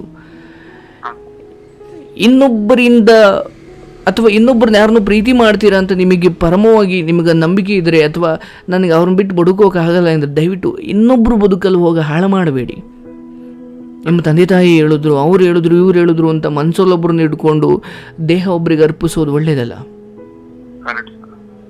ಈ ತಪ್ಪನ್ನು ಯಾರೂ ಮಾಡಬೇಡಿ. ಆ್ಯಂಡ್ ಇಲ್ಲಿ ಈ ಹುಡುಗ ನನ್ನ ಜೊತೆ ಎಷ್ಟು ಅಫ್ಕೋರ್ಸ್ ಒಂದು ಚಿಕ್ಕ ಲವಲವಿಕೆ ಈತನಲ್ಲಿದೆ. ಬಟ್ ಈತನಲ್ಲಿದ್ದ ದೊಡ್ಡ ಲವಲವಿಕೆಯನ್ನು ಎಲ್ಲ ಸೇರಿ ಹಾಳು ಮಾಡಿಬಿಟ್ಟಿದ್ದಾರೆ ಸರ್. ಇವಾಗ ನಾನು ಬೆಂಗಳೂರಲ್ಲಿ ಒಬ್ಬರ ಮುಂದೆ ನಮ್ಮ ಆಫೀಸಲ್ಲಿ ಒಬ್ರು ಹೇಳಿ ಸರ್, ನನ್ನ ಮರ್ಯಾದೆ ಹಾಳಾಗುತ್ತೆ ಅಂತ. ನಾನು ತುಂಬಾ ಗೌರವ ಹುಡುಗ ಸರ್. ನಾನು ಬೇರೆದ್ರ ಮುಂದೆ ಹೇಳಿದ್ರೆ ನನ್ನ ಗೌರವ ಹಾಳಾಗುತ್ತೆ, ನಿಮ್ ಮಿಸ್ಸಸ್ ಎಲ್ಲೇ ಊರಲ್ಲಿದಾರ ಅಂತ ಹೇಳಿದ್ರಿ ಸರ್. ಇವಾಗ ಪ್ರೆಸೆಂಟ್ ಇಲ್ಲಿ ಹೇಳ್ತೇನೆ ಸರ್, ಬೆಂಗಳೂರಲ್ಲಿ ಆ ತರ ಇದೆ ಅಂತ ಹೇಳಿ ಸರ್. ಇವಾಗ ಇರಲಿ, ನಾನು ಒಂದು ಹೇಳಬಲ್ಲೆ, ಅದನ್ನು ಹೆಚ್ಚು ದಿನ ಮುಚ್ಚಿಕ್ಕಕ್ಕೆ ಹೋಗಬೇಡಿ. ಓಕೆ, ನಿಮಗೆ ಇಡೀ ಆಫೀಸ್ ಒಂದು ಸ್ನೇಹಿತ ವರ್ಗ ಅಷ್ಟೇ. ಬಟ್ ಯಾರೋ ಒಬ್ಬರಿಬ್ಬರಿಗೆ ಮಾತ್ರ ತುಂಬ ಆತ್ಮೀಯರಿರ್ತಾರೆ. ಅವ್ರ ಹತ್ರ ಇರೋದೆಲ್ಲವನ್ನು ಹೇಳ್ಕೊಂಡ್ಬಿಡಿ, ಯಾವುದನ್ನು ಮುಚ್ಚಿಕ್ಕ ಹೋಗ್ಬಾರ್ದು. ಅಂದು ಇಲ್ಲದಿದ್ದನ್ನು ಇದೇ ಅಂದ್ಕೊಂಡು ಹೇಳೋದು ಕೆಲವು ಗಂಡಾಂತರಗಳನ್ನು ಮೈ ಮೇಲೆ ಹೇಳ್ಕೊಂಡಂಗೆ, ಆಯಿತಾ. ಅದನ್ನು ಮುಚ್ಚಿಡಕ್ಕೆ ಇನ್ನೇನೋ ಹೇಳ್ತೀಯ, ಅದನ್ನು ಮುಚ್ಚಿಡಕ್ಕೆ ಇನ್ನೇನೋ ಹೇಳ್ತೀಯ. ಆ ಸರಪಳಿ ಹಾಗೆ ಬೆಳೀತಾ ಹೋಗುತ್ತೆ. ಆ್ಯಂಡ್ ಮುಂದೆ ಯಾವತ್ತೋ ಒಂದು ದಿವಸ ನೀನು ಒಂಚೂರು ಕತ್ತೆತ್ತು ನೋಡಿದ್ರೆ ಅದು ನಿನ್ನ ಕೈಗೆ ಎಟಕಲಾರ್ದಷ್ಟು ದೊಡ್ಡದಕ್ಕೆ ಹೋಗಿರುತ್ತೆ. ಅದನ್ನು ನಿಭಾಯಿಸೋದೇ ನಿನ್ನ ಜೀವನ ಆಗೋಗ್ಬಿಡುತ್ತೆ. ಇವಾಗ ನಾನು ಹೇಳಿಬಿಟ್ಟಂದ್ರೆ ಮತ್ತೆ ನನ್ಗೆ ಹಂಗೈತ್ ನೋಡಿ ಹಿಂಗೈತ್ ನೋಡ್ ಅಂತ ಹೇಳ್ತಾರೆ ಸರ್. ಅದಕ್ಕೆ ಹೇಳ್ತಾರೆ ಸರ್, ಈ ಮನಸ್ಥಿತಿಗಳನ್ನು ಬದಲಾಯಿಸೋದಕ್ಕೆ ಈ ಕಾರ್ಯಕ್ರಮ ಇರೋದು. ಮೊದಲನೇದಾಗಿ ನೀವು ಮೋಸ ಹೋಗಿರೋದು ಇದೆಲ್ಲ ಒಂದು ಕಡೆ ಆದರೆ, ಈ ಕೆಟ್ಟ ಮನಸ್ಥಿತಿಯನ್ನು ತೆಗೆದುಹಾಕ್ಬಿಡಿ. ಇಷ್ಟು ವಿದ್ಯಾವಂತರಾಗಿ ಇಷ್ಟೆಲ್ಲ ತಿಳ್ಕೊಂಡಿರೋರಾಗ ಹಂಗಂತಾರೆ ಹಿಂಗಂತಾರೆ, ಇದು ಇನ್ನೂ ಇಂತಹದೊಂದು ಕೆಟ್ಟ ವಿಚಾರಗಳು ನಿಮ್ಮ ತಲೆಯಲ್ಲಿ ಇದಾವ. ಮತ್ತು ಏನು ಕಲ್ತ್ರಿ? ಈ ಜನರ ಕಷ್ಟಗಳನ್ನು ಕೇಳಿ ಕೇಳಿ ಕೇಳಿ ನಿಮ್ಮ ಕಷ್ಟಗಳನ್ನು ಒಪ್ಕೊಂಡು, ನೀವೇನು ಪರಿಸ್ಥಿತಿಯಲ್ಲಿ ಇದ್ದೀರ ಅದಕ್ಕೆ ಒಪ್ಕೊಂಡು ಯಾರಾದರೂ ಬೆಂಬಲ ಕೊಡೋರಾದರೆ ಅವ್ರ ಜೊತೆ ಇರಿ. ಓಕೆ, ನಿಮ್ಮ ಫ್ರೆಂಡ್ ಆಡ್ಕೊಳ್ಳೋದ್ರಿಂದ ನಿಮ್ಮ ಸ್ಯಾಲ್ರಿ ಕಡಿಮೆ ಆಗುತ್ತಾ? ಇಲ್ಲ ಸರ್. ಆ್ಯಂಡ್ ನಿಮ್ಮ ಫ್ರೆಂಡ್ ಆಡ್ಕೊಳ್ಳೋದ್ರಿಂದ ನಿಮಗೆ ಗೊತ್ತಾಗಬೇಕು ಇವ್ರು ನಿಜವಾಗ್ಲೂ ನನ್ನ ಎಷ್ಟು ಅರ್ಥ ಮಾಡ್ಕೊಂಡಿದ್ದಾರೆ ಅಂತ. ಈಗ ಅವ್ರು ಆಡ್ಕೊಂಡ್ರು ಅಥವಾ ಆಡ್ಕೊಳ್ತಾರೆ ಅನ್ನೋ ಮಾತ್ರಕ್ಕೆ ಇಲ್ಲದೇ ಇರೋ ಸತ್ಯವನ್ನು ಇದೆ ಅಂತ ಹೇಳ್ಕೊಂಡು ಎಷ್ಟು ದಿನ ಹೋಗ್ತೀರಾ? ಆ್ಯಂಡ್ ನಿಮ್ಮ ಆತ್ಮಸಾಕ್ಷಿ ನಿಮಗೆ ಉಗಿಯೋದಿಲ್ವಾ?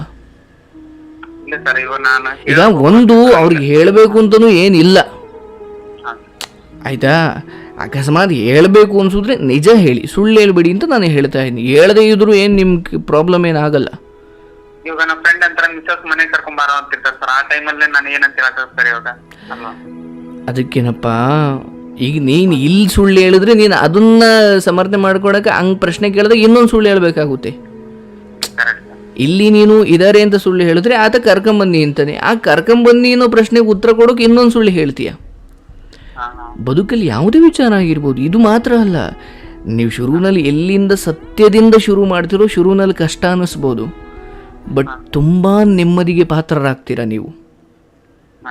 ಅದೇ ಸುಮ್ಮನೆ ಮನಸ್ಸು ಮಾಡಿ ಸುಮ್ಮನೆ ಯೋಚನೆ ಮಾಡಿ, ನಿಮಗೆ ಒಂದು 20-40 ಸಾವಿರ ಸಂಬಳ ಬರುತ್ತೆ ಅಂದ್ಕೊಳ್ಳೋಣ, ನಿಮ್ಮ ತಂದೆ ತಾಯಿನ ಮೆಚ್ಚೋದಕ್ಕೆ ಒಂದು 60 ಸಾವಿರ ಅಂದ್ಬಿಟ್ಟಿರ್ತೀರ. ಬರ್ತಿರೋ 40 ಸಾವಿರ, ಅದರಲ್ಲಿ ಮನೆಗೆ ಕೊಟ್ಟು ಸ್ವಲ್ಪ ನಿಮ್ಮ ಖರ್ಚು ನೋಡಿಕೊಂಡು ಈಗ 60 ಸಾವಿರ ಅಂದ್ಬಿಟ್ಟಿದ್ರೆ ಅವ್ರನ್ನ ಮೆಚ್ಚೋಕ್ಕೆ ಯಾವುದೋ ಒಂದು ಕ್ಷಣದಲ್ಲಿ ಮಾತ್ರ ಒಳ್ಳೆಯವರಾಗಕ್ಕೆ ಇಲ್ದಿದ್ದನ್ನು ಇದೆ ಅಂದ್ಕೊಂಡು ಹೇಳ್ಬಿಟ್ಟಿದ್ರೆ, ಬಟ್ ಅದನ್ನು ಇದೆ ಅಂತ ತೋರ್ಸಕ್ಕೆ ನೀನು ಎಕ್ಸ್ಟ್ರಾ 20 ಸಾವಿರ ಸಾಲ ಮಾಡಬೇಕಾಗುತ್ತೆ. ಅಂದರೆ ನೀವು ಶುರುವಿನಲ್ಲಿ ಹೇಳುವ ಒಂದು ಸುಳ್ಳು ಸರ್, ನಿಮ್ಮ ಸತ್ಯವನ್ನು ಒಪ್ಕೊಂಡು ಯಾರು ನಿಮ್ಮ ಜೊತೆ ಇರ್ತಾರಲ್ಲ ಅವರೇ ನಿಮ್ಮವ್ರು ಸರ್. ಈ ಸುಳ್ಳೇಳು ಬಂದವರೆಲ್ಲ ಈಗ ನಿಮ್ಮವ್ರು ಹೋದ್ರಲ್ಲ ಹಂಗೆ ಅರ್ಧದಲ್ಲಿ ಹೋಗ್ತಾರೆ, ಇಲ್ಲ ನೀವು ಹೋಗ್ತೀರಾ. ಅರ್ಥ ಆಯ್ತಲ್ವ? ಅವರು ಈಗ ನಿಮ್ಮನ್ನು ಮದುವೆ ಆಗಿದ್ದವರು ಅಲ್ಲೇ ಸತ್ಯ ಹೇಳ್ಬಿಟ್ಟಿದ್ರೆ ಒಂಚೂರು ಜಗಳ ಆಗೋದು, ಅಲ್ಲಿ ಮುಗಿದೋಗಿರೋದು, ನಿಮ್ಮ ಬದುಕಲ್ಲಿ ಇನ್ನೊಬ್ರು ಯಾರೋ ಬಂದಿರೋರು. ಸುಳ್ಳು ಹೇಳಿದ್ಕೆ ತಾನು ಇಷ್ಟು ದೊಡ್ಡದು ನಡೆದಿದ್ದು. ಹಾಗಾಗಿ ಅರ್ಥ ಮಾಡ್ಕೊಳ್ಳಿ, ಅವರು ಮಾಡಿರೋ ತಪ್ಪನ್ನು ನೀವು ಮಾಡೋಕೆ ಹೋಗ್ಬಿಡಿ. ಆ್ಯಂಡ್ ಅಫ್ಕೋರ್ಸ್ ನಿಮಗೆ ಮುಂದೆ ಬದುಕಿದೆ, ನಿಮ್ಮ ಬದುಕಲ್ಲೂ ಯಾರೋ ಬರ್ತಾರೆ, ಕಷ್ಟನೋ ಸುಖನೋ ನಿಮ್ಮ ಕಷ್ಟ ಕೇಳೋಕ್ಕೂ ನಿಮ್ಮ ಬದುಕಲ್ಲೂ ನಗು ತರಕ್ಕೆ ಯಾರೋ ಬರ್ತಾರೆ. ಇದರಲ್ಲೇ ಮುಳುಗಬೇಡಿ, ಇದನ್ನು ಆದಷ್ಟು ಕ್ಲಿಯರ್ ಮಾಡಿಕೊಂಡು ತೊಳ್ಕೊಂಬಿಡಿ ತಲೆನ. ಆಯಿತಾ? ನೀವು, ನಿಮ್ಮ ಅಣ್ಣ, ನಿಮ್ಮ ತಾಯಿ, ನಿಮ್ಮ ಕುಟುಂಬ, ನಿಮ್ಮ ಸುತ್ತಮುತ್ತಲವರೇ ಇದನ್ನು ಹಿಡ್ಕೊಂಡು ನಿಮ್ಮನ್ನ ಏನಾದರೂ ಅಂದರೆ ಅದು ನಿಮಗೆ ಬೇಕಿಲ್ಲ. ನೀವು ದುಡಿಬೇಕು, ನೀವು ತಿನ್ನಬೇಕು, ಹೌದು ತಾನೇ? ಕೊಡಲ್ಲ. ಹಾಗಾಗಿ ಹೌದು, ನನಗೂ ಅರ್ಥ ಆಗುತ್ತೆ. ಇದೊಂದು ಘಟನೆಯನ್ನು ಹಿಡ್ಕೊಂಡು ನಿಮ್ಮ ಸಂಬಂಧಿಕರು ಏನೋ ಅನ್ಬೋದು, ಇಡೀ ಒಂದು ಕಣ್ಣಲ್ಲೇ ನಿಮ್ಮನ್ನು ಸಾಯಿಸ್ಬೋದು, ಹಂಗೆ ಇರುತ್ತದೆ ಕೆಲವು ಪರಿಸ್ಥಿತಿಗಳು, ಹೌದಲ್ವಾ?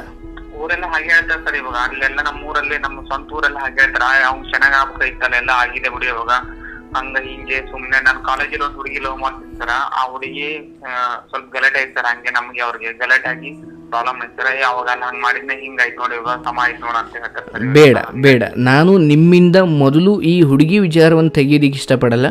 ಬಟ್ ನಿಮ್ಮ ಮೂಲ ಸಮಸ್ಯೆ ಏನಂದರೆ, ಈ ಹುಡುಗಿ ವಿಚಾರ ಇದೊಂದು 3-4 ತಿಂಗಳು 5-6 ತಿಂಗಳು ಇದು ಹೊರಟೋಗುತ್ತೆ, 100 ವರ್ಷ ಇದಿರಲ್ಲ. ಬಟ್ ಈ 100 ವರ್ಷ ಇರಬಹುದಾದ ದೊಡ್ಡ ಕಾಯಿಲೆ ಯಾವುದಂದ್ರೆ ಈಗ ನಿಮ್ಮಲ್ಲಿ ಇದೆಯಲ್ಲ. ಈಗ ಅವ್ರು ಹಿಂಗಂತಾರೆ, ಕಾಲೇಜಲ್ಲಿ ಹಂಗೆ ಮಾಡಿದ್ದ ಅದಕ್ಕೆ ಹಿಂಗಾಯಿತು ಅವ್ರು ಅಂತಾರೆ ಸರ್. ಮೊದಲು ಈಗ ನಿಮ್ಮ ತಲೆಯಲ್ಲಿ ತುಂಬಿಕೊಳ್ಬೇಕಿರೋ ದೊಡ್ಡ ವಿಚಾರ, ನಾನು ಓಕೆ ಬಂದ್ಬಿಟ್ಟಿದ್ದೀನಿ, ಕಷ್ಟನೋ ಸುಖನೋ ನನ್ನ ತಪ್ಪೋ ಬೇರೆಯವ್ರ ತಪ್ಪೋ ಬೀದಿಗೆ ಬಂದ್ಬಿಟ್ಟಿದೆ ಜೀವನ. ಇಲ್ಲಿ ಯಾರು ಏನಾದರೂ ಅನ್ಲಿ ಬೇಕಿಲ್ಲ, ಎಷ್ಟೇ ಹೋಗಿದೆ ಇನ್ನು ಕಳ್ಕೊಳೋದೇನಿದೆ. ಓಕೆ, ಆ್ಯಂಡ್ ಎಲ್ಲವೂ ಇದ್ದಾಗಲೂ ಇಲ್ಲದೇ ಇದ್ದಾಗಲೂ ಜನ ಮಾತಾಡ್ತಾರೆ. ನೀನು ನಿಜವಾಗ್ಲೂ ನಿನ್ನ ಬದುಕಲ್ಲಿ ನೆಮ್ಮದಿಯನ್ನು ಕಾಣಬೇಕಂದ್ರೆ ನಿನ್ನನ್ನು ಯಾರು ತಿದ್ದುತ್ತಾವ್ರಲ್ಲ ಅವ್ರಿಗೆ ಕಿವಿ ಕೊಡು. ಯಾಕಂದರೆ ಅವರು ತಿದ್ದುತ್ತಾ ಇದ್ದಾರೆ ನಿನ್ನನ್ನು. ಆದರೆ ತಪ್ಪನ್ನೇ ಕಂಡಿಡ್ಕೊಂಡು ಕೂತ್ಕೊಳ್ಳೋದು ಬೇರೆ, ತಿದ್ದೋದು ಬೇರೆ.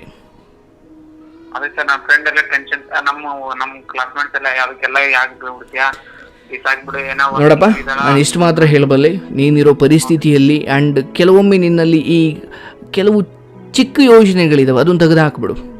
ಆ್ಯಂಡ್ ನಿನಗಿರೋ ಅನುಭವದಲ್ಲಿ ನೀನಿನ್ನೂ ಆ ಚೈಲ್ಡ್ ಥರ ಯೋಚನೆ ಮಾಡಬಾರ್ದು ದಯವಿಟ್ಟು, ಆಯಿತಾ? ನಾನು ಯಾಕೆ ಸೂಕ್ಷ್ಮವಾದ ಹೇಳ್ತಾ ಇದ್ದೀನಿ ಅಂದರೆ, ನೀನು ಮಾಡ್ತಾ ಇರೋ ಕೆಲಸಕ್ಕೂ ನಿನ್ನ ಅನುಭವಕ್ಕೂ ನಿನಗಿರೋ ಒಂದಷ್ಟು ನಿನ್ನದಲ್ಲದ ತಪ್ಪಿಗೆ ನೀನು ಅನುಭವಿಸಿರೋ ಅನುಭವಕ್ಕೂ ಈ ನೋವಿಗೂ ನೀನು ಈ ಕ್ಷಣ ಯೋಚನೆ ಮಾಡ್ತಿರೋದಕ್ಕೂ ಸಂಬಂಧನೇ ಇಲ್ವಯ್ಯಪ್ಪ. ಓಕೆ, ನೀನು ಎಷ್ಟು ದೊಡ್ಡ ಪದವಿಲಿದೆಯಾ ಅನ್ನೋದು ಮುಖ್ಯ ಅಲ್ಲ, ನಿಮ್ಮ ವರ್ತನೆ ಹೇಗಿದೆ ಕಷ್ಟದ ಸಮಯದಲ್ಲಿ ಅನ್ನೋದು ಮುಖ್ಯ. ನೀನು ಲೆಕ್ಕ ಮಾಡ್ಕೊಂಡು ಕೂತ್ಕೊಂಡ್ರೆ ಅವ್ರಿವ್ರು ಮಾತಾಡೋದು 1000 ಇದ್ದಾವೆ. ತಲೆ ಕೊಡಬೇಡ. ಆ್ಯಂಡ್ ನೋಡ್ತಾ ಇರೋ ಎಲ್ರಿಗೂ ಹೇಳೋದು, ಅಫ್ಕೋರ್ಸ್ ಇಂತಹ ಪರಿಸ್ಥಿತಿಗಳು ನೋಡಿ, ಈ ಹುಡುಗನ ಏನೂ ತಪ್ಪಿಲ್ಲ ಆದರೂ ಬಂದಿದ್ದಾವೆ. ಬಟ್ ವಿಚಾರ ಏನು, ಈತನ ಕೈಲಿ ಕಂಟ್ರೋಲ್ ಆಗಿರೋದೇನು, ನಾನು ಇದನ್ನು ಹೇಗೆ ನಿಭಾಯಿಸ್ಬೇಕು ಇಷ್ಟೇ. ಒಂದು ಕೋರ್ಟ್ ಮೂಲಕ ಹೋಗ್ತೀಯೋ ಇಲ್ಲ ಕೂದು ಬಗೆಹರಿಸ್ಕೊಳ್ತೀಯೋ, ಒಂದು ಇದರಿಂದ ಮೊದಲು ತಲೆ ತೊಳ್ಕೊಂಬಿಡು. ಆ್ಯಂಡ್ ಇನ್ನೊಂದು ವಿಚಾರ ನೆನಪಿರಲಿ, ಈ ಒಂದು ಘಟನೆಯನ್ನು ಇಡೀ ಜೀವನದುದ್ದಕ್ಕೂ ನಿನ್ನ ನೆನಪಿಸೋರು ಇದ್ದಾರೆ ನಿನ್ನ ಸುತ್ತಮುತ್ತ. ನೆನಪಿಸೋರು ಮೀನ್ಸ್ ಅದರಿಂದ ಚುಚ್ಚು ಮಾತಾಡೋರು, ಅದನ್ನು ನೀನು ಮೊದಲು ತಲೆಯಿಂದ ತೆಗೆದು ಹಾಕ್ಬೇಡ. ಅಂಥವ್ರ ಹತ್ರನೂ ಇಟ್ಕೊಂಬೇಡ ನೀನು. ಓಕೆ, ನೀನು, ನಿನ್ನ ಕುಟುಂಬ, ನಿನ್ನ ಅಣ್ಣ, ನಿನ್ನ ತಾಯಿ, ನಿನ್ನ ಕೆಲಸ ಹಾಗೂ ನಿನ್ನ ಬದುಕಲ್ಲಿ ಯಾರೋ ಬರ್ತಾರೆ. ಆಗ ಇಂಥ ತಪ್ಪನ್ನು ಮಾಡೋಕ್ಕೆ ಹೋಗಬೇಡಿ. ಬಡವ್ರ ಮನೆ ಹೆಣ್ಮಕ್ಳಾದರೂ ಪರವಾಗಿಲ್ಲ, ₹1 ವರದಕ್ಷಿಣೆ ಕೊಡದೆ ಇದ್ರೂ ಪರವಾಗಿಲ್ಲ, ತಾಯಿ ಥರ ತಂದು ನೋಡ್ಕೊಳ್ಳಿ. ಓಕೆ, ನಿಜವಾದ ದಾಂಪತ್ಯಕ್ಕೆ ಸುಂದರವಾದ ಹುಡುಗಿ ಬೇಕಿಲ್ಲ. ನಿಜವಾದ ಸಂಸಾರಕ್ಕೆ ₹1,00,000 ವರದಕ್ಷಿಣೆ ಕೊಡೋರು ಬೇಕಿಲ್ಲ. ಗೊತ್ತಾಯ್ತಲ್ಲ ಎಲ್ಲ ಇದ್ದವ್ರು ಏನು ಮಾಡಿದ್ರು ಅಂತ. ಎಲ್ಲರೂ ಹೀಗಿರ್ತಾರೆ ಅಂತ ಅಲ್ಲ, ಶ್ರೀಮಂತರ ಮಕ್ಕಳು ಎಲ್ಲರೂ ಸಂಸ್ಕಾರ ಮುಖ್ಯ ಸರ್. ಸರ್ ಅವರು ಅಂತವ್ರ ಶ್ರೀಮಂತರಿಗ ಮಧ್ಯವರ್ತಿಗೆ ಮೀಡಿಯಂ ಇಲ್ಲ ಇದೆ ಸರ್. ಅವರು ಅಂತರ ಏನಿದೆ. ನಾನು ಹೇಳಿವ ಮನೆ ಪರಿಸ್ಥಿತಿ ಏನೇ ಇದ್ರೂ ಕೂಡ ನಿಮ್ಮ ಮನೆ ಒಳಗಡೆ ನೀವು ಆಡೋ ಮಾತು, ನೀವು ನಡ್ಕೊಳ್ಳೋ ರೀತಿ, ತಂದೆ ತಾಯಿ ಬೋಧಿಸುವಂತಹ ವಿಚಾರಗಳು ಅವ್ರನ್ನ ಎಷ್ಟು ಹಿಡಿತದಲ್ಲಿ ಇಟ್ಕೊಂಡಿದ್ದಾರೆ ಅದು ಬಹಳ ಮುಖ್ಯ ಆಗುತ್ತೆ. ಅದನ್ನೇ ಸಂಸ್ಕಾರ ಅನ್ನೋದು. 10 ವರ್ಷದಿಂದ ಒಬ್ರನ್ನ ಪ್ರೀತಿ ಮಾಡಿ ಇನ್ನೊಂದು ಯಾವುದೋ ಹುಡುಗನ ಮದುವೆ ಆಗೋಕ್ಕೆ ಒಪ್ಪಿಗೆ ಕೊಟ್ಟು ಆಮೇಲೆ ಹುಡುಗನ ಸಾಯಿಸೋಣ, ನಾವಿಬ್ಬರು ಮದುವೆ ಆಗೋಣ, ಹೇಸಿಗೆ ಮನಸ್ಥಿತಿಗಳಿವೆಲ್ಲ. ನಮ್ ಜಮೀನ್ ತಗೋಂತ ಮಾಡಿದ್ರೆ ಪ್ಲಾನ್ ಸರ್. ಅವತ್ತೆಲ್ಲ ಮಾತಾಡಿದ್ರೆ ಸರ್ ಜಮೀನ್ ತಗೋಬೇಕು, ಈಗ ಸತ್ತೋಗ್ಬಿಟ್ಟ ನಾನು ಇರಲಿ. ಈಗ ನಿಮ್ಗೆ ಏನು ಸಂಬಂಧ ಅಂತ ನಾ ಸರ್ ಅವ್ರದ್ದು. ಅಫ್ಕೋರ್ಸ್ ಸರ್, ಅದನ್ನು ನಾನು ಬಾಯ್ಬಿಟ್ಟು ಹೇಳಂಗಿಲ್ಲ. ಬಟ್ ಇರಲಿ, ಅದೆಲ್ಲ ವಿಚಾರಗಳು ಒಳ್ಳೆಯದಕ್ಕೆ ಆಗಿದೆ. ನೀವು ಅದರಿಂದ ಸಂಪೂರ್ಣವಾಗಿ ಹೊರಗಡೆ ಬಂದಿದ್ದೀರಾ. ಆ್ಯಂಡ್ ನಿಮ್ದು ಇದೊಂದು ಹೊಸ ಬದುಕು. ನಿಮ್ಮಲ್ಲಿ ಇಲ್ಲಿ ಯಾರು ಹೊಗಳಬೇಕಾಗಿಲ್ಲ, ನಿಮ್ಮನ್ನು ಯಾರು ಬೈಬೇಕು ಆಗಿಲ್ಲ, ನಿಮ್ಮನ್ನು ಯಾರು ಏನಂದ್ರೂ ಇಲ್ಲಿ ಕಳ್ಕೊಳೋದು ಏನೂ ಇಲ್ಲ. ಎಲ್ಲರನ್ನು ತೆಗೆದು ಹಾಕ್ಬಿಡಿ. ನೀವು, ನಿಮ್ಮ ಕುಟುಂಬ, ನಿಮ್ಮ ಕೆಲಸ, ನಿಮ್ಮ ತಂದೆ, ನಿಮ್ಮ ನಿಮ್ಮ ತಾಯಿ, ನಿಮ್ಮ ಅಣ್ಣ, ನಿಮ್ಮ ಬದುಕೇನಿದೆ ಅದು ನೋಡ್ಕೊಂಡು ಹೋಗಿ. ಅವ್ರಿವ್ರ ಮಾರಿಗೆ ತಲೆ ಕೊಡ್ತಿದ್ರೆ ನಿಮಗೆ ಸಮಾಧಾನ ಮಾಡ್ಲಿಕ್ಕೆ ನನ್ನ ಕೈಯಲ್ಲಿ ಆಗಲ್ಲ. ನಿಮ್ಮ ಫ್ರೆಂಡ್ 1000 ಹೇಳ್ತವ್ರೋ ಗೊತ್ತಿಲ್ಲ. ಈ ಕಾರ್ಯಕ್ರಮ ನೋಡಬೇಕಾದ್ರೆ ನಿಮಗೆ ಒಂದು ವಿಚಾರ ಅನಿಸ್ಬೇಕು, ಭಗವಂತ ಕೊಟ್ಟಿರುವ ನೆಮ್ಮದಿಯನ್ನು ನಾವೇ ಹಾಳು ಮಾಡ್ಕೊಳ್ತಾ ಇದ್ವಿ. ನಾವು ಹುಡ್ತಾ ಏನು ಅಶಾಂತಿಯನ್ನು ಹೊತ್ಕೊಂಡು ಬರಲಿಲ್ಲ, ಅಥವಾ ಹುಡ್ತಾ ಕಷ್ಟಗಳನ್ನ ಹೊತ್ಕೊಂಡು ಬರಲಿಲ್ಲ. ಇಲ್ಲಿ ನಾವು ಮಾಡ್ಕೊಂಡಿದ್ದು ಏನೋ ಬೇಕು ಅಂತ ಹೋಗ್ತೀವಿ, ಅಲ್ಲೇನೋ ಎಡವಟ್ಟು ಮಾಡ್ಕೊಳ್ತೀವಿ. ಇದೇ ತಾನೇ ಆಗಿರೋದು ಜೀವನದಲ್ಲಿ. ನಿಮಗೆ ಒಂದು ಮದುವೆ ಆಗಬೇಕು ಅಥವಾ ಸಂಗಾತಿ ಬೇಕು ಅಂತ ಹೋದರೆ ಅಲ್ಲೇ ಎಡವಟ್ಟು ಮಾಡ್ಕೊಂಡಿದ್ದು. ಅಥವಾ ಏನೋ ಒಂದು ಕೆಲಸ ಬೇಕು ಅಂತ ಹೋಗ್ತೀವಿ, ಸಿಕ್ಕಿರೋ ಕೆಲಸದಲ್ಲಿ ಏನೋ ಎಡವಟ್ಟು ಮಾಡ್ಕೊಳ್ತೀವಿ. ಒಂದು ವಿಚಾರ, ಜನ್ಮದತ್ತವಾಗಿ ಅಥವಾ ಹುಟ್ಟಿತಾಯಿಂದ ಕಷ್ಟಗಳು ಬರಲಿಲ್ಲ ಮನುಷ್ಯನಿಗೆ, ಹುಟ್ಟಿತಾಯಿಂದ ಆಸೆಗಳು ಬರಲಿಲ್ಲ ಮನುಷ್ಯನಿಗೆ. ಕಾಲಕ್ರಮೇಣ ಅವರಂಗಾಗಬೇಕು, ಇವ್ರಂಗಾಗಬೇಕು, ಅದು ಬೇಕು ಇದು ಬೇಕು ಅಂತ ಅಂದುಕೊಂಡು ಅತಿ ಆಸೆ ಪಟ್ಟು ಅಥವಾ ಸರಿಯಾಗಿ ಅರ್ಥ ಮಾಡ್ಕೊಳ್ದೇನೆ ಆತನೇ ತೆಗೆದುಕೊಂಡ ನಿರ್ಧಾರದನ್ನು ಆ ಗುಂಡಿ ಒಳಗಡೆ ಅವನೇ ಬೀಳ್ತಾನೆ. ಸತ್ಯ ತಾನೇ? ಹಾಗಾಗಿ ನೀವು ಯಾವುದಕ್ಕೂ ಆಸೆ ಪಡೋದು ತಪ್ಪು ಅಂತ ಹೇಳ್ತಾ ಇಲ್ಲ.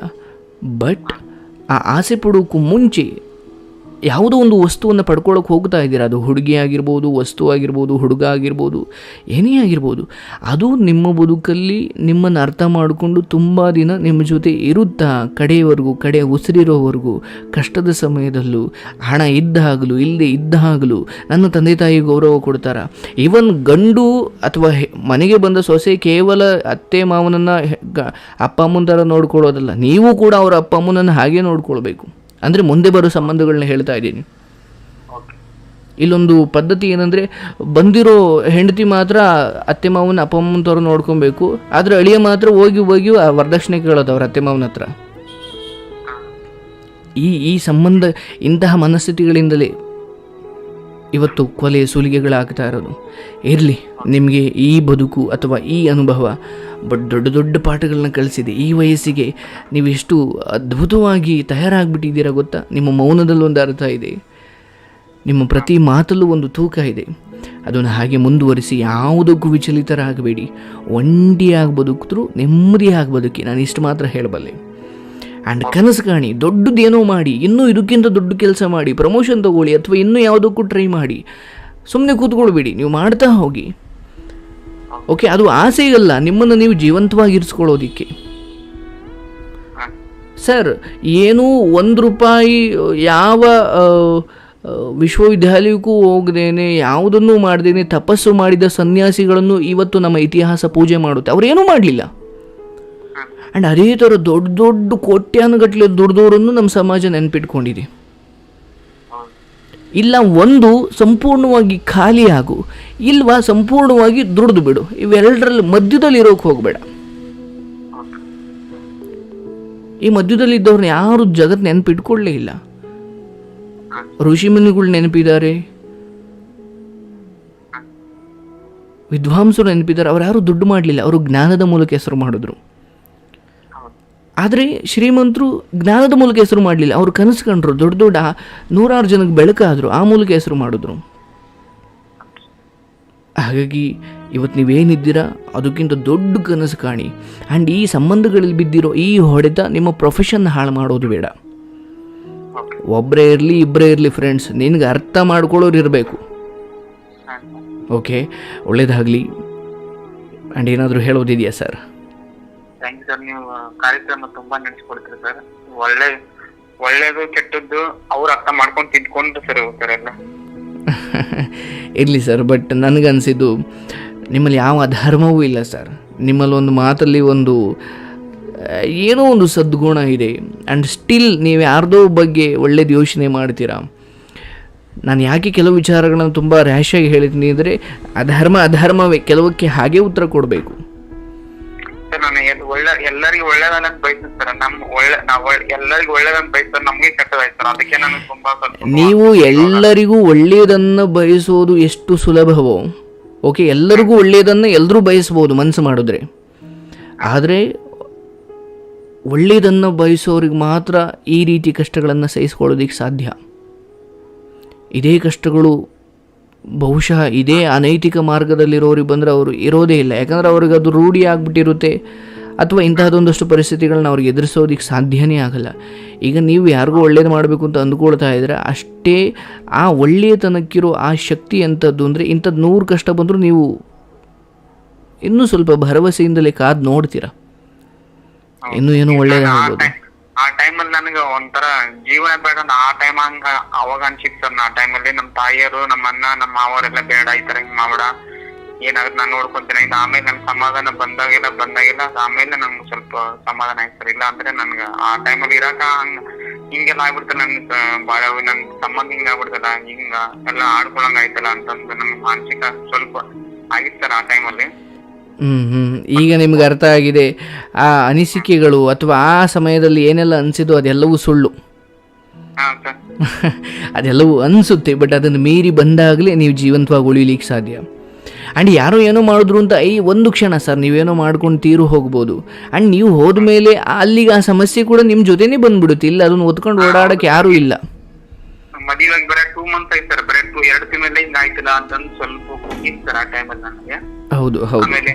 ಆಮೇಲೆ ನಮ್ಮೂರ್ಗೆ ಹೋಗ್ಬೇಕು, ಅಲ್ಲಿ 8 ದಿನ ಹೋಗಿ ಸ್ಟೇಷನ್ ಎಲ್ಲ ಅಡ್ಡಾಡ್ಬೇಕು, ಮತ್ತೆ ಇಲ್ಲಿ ಬೆಂಗಳೂರಿಗೆ ಬರ್ಬೇಕು, ಮತ್ತೆ ಕೆಲ್ಸಕ್ಕೆ ಹೋಗ್ಬೇಕು. ಯಾಕೋ ಹಿಂಗಿದೆ ಇಲ್ಲ ಅಂತ ಫ್ರೆಂಡ್ಸ್ ಎಲ್ಲ ಇಲ್ಲ, ಸುಮ್ಮನೆಪ್ಪ ಸ್ವಲ್ಪ ಪ್ರಾಬ್ಲಮ್ ಆಗಿದ್ರ ಅಂತ ಸುಮ್ಮನೆ ಇಷ್ಟೇ ಹೇಳ ಸರ್. ಮತ್ತೇನು ಹೇಳ್ಕೊಂಡಿದ್ದೆ ಸರ್ ನಾ ಇದ್ದೆ ಫ್ರೆಂಡ್ಸ್ ಹತ್ರ ಅಂತ. ಇರಲಿ, ನಿಮಗೆ ನಿಜವಾದ ಫ್ರೆಂಡ್ಸು ಈ ವಿಚಾರದಲ್ಲಿ ನಿಮ್ಮನ್ನು ಯಾವುದೇ ರೀತಿ ಅಪಹಾಸ್ಯ ಮಾಡುವುದಿಲ್ಲ. ಓಕೆ, ಆ್ಯಂಡ್ ನಿಮಗೆ ಅವ್ರು ನಿಜವಾದ ಫ್ರೆಂಡ್ಸ್ ಅಂತ ಹೇಳಿಸಿದ್ರೆ ಅವಶ್ಯವಾಗಿ ನಿಮ್ಮ ನಾಲಿಗೆ, ನಿಮ್ಮ ಬಾಯಿ ಅವ್ರ ಹತ್ರ ಹೇಳಲಿಕ್ಕೆ ಶುರು ಮಾಡುತ್ತೆ. ಬಟ್ ಎಲ್ಲಿ ನಿಮಗೆ ತಡೆಯುತ್ತೋ ಅವರು ಅಷ್ಟು ಖಾಸ ಫ್ರೆಂಡ್ಸ್ ಆಗಲಿಕ್ಕೆ ಸಾಧ್ಯನೇ ಇಲ್ಲ. ನೀವು ಬಹುಶಃ ಮುಚ್ಚಿಡ್ಬೋದು ಕೆಲವು ವಿಚಾರಗಳನ್ನು, ಕೆಲವೊಬ್ಬರು ಮುಂದೆ ನೀವು ಮುಚ್ಚಿಡ್ಲಿಕ್ಕೆ ಆಗಲ್ಲ. ಈಗ ನಮ್ಮ ಹತ್ರನೇ ನೀವು ಜನಗಳು ಹೇಳಲಿಕ್ಕೆ ನಿಂತಾಗ ಅವ್ರು ಎಲ್ಲೆಲ್ಲಿದ್ದ ಅಳುಗಳೆಲ್ಲ ಈಗ ಶುರುವಾಗ್ತವೆ. ಯಾಕಂದರೆ ಕೆಲವ್ರು ಮುಂದೆ ಹಂಗಿರುತ್ತೆ, ನೀವು ಮುಚ್ಚಿಡ್ಲಿಕ್ಕೆ ಆಗಲ್ಲ.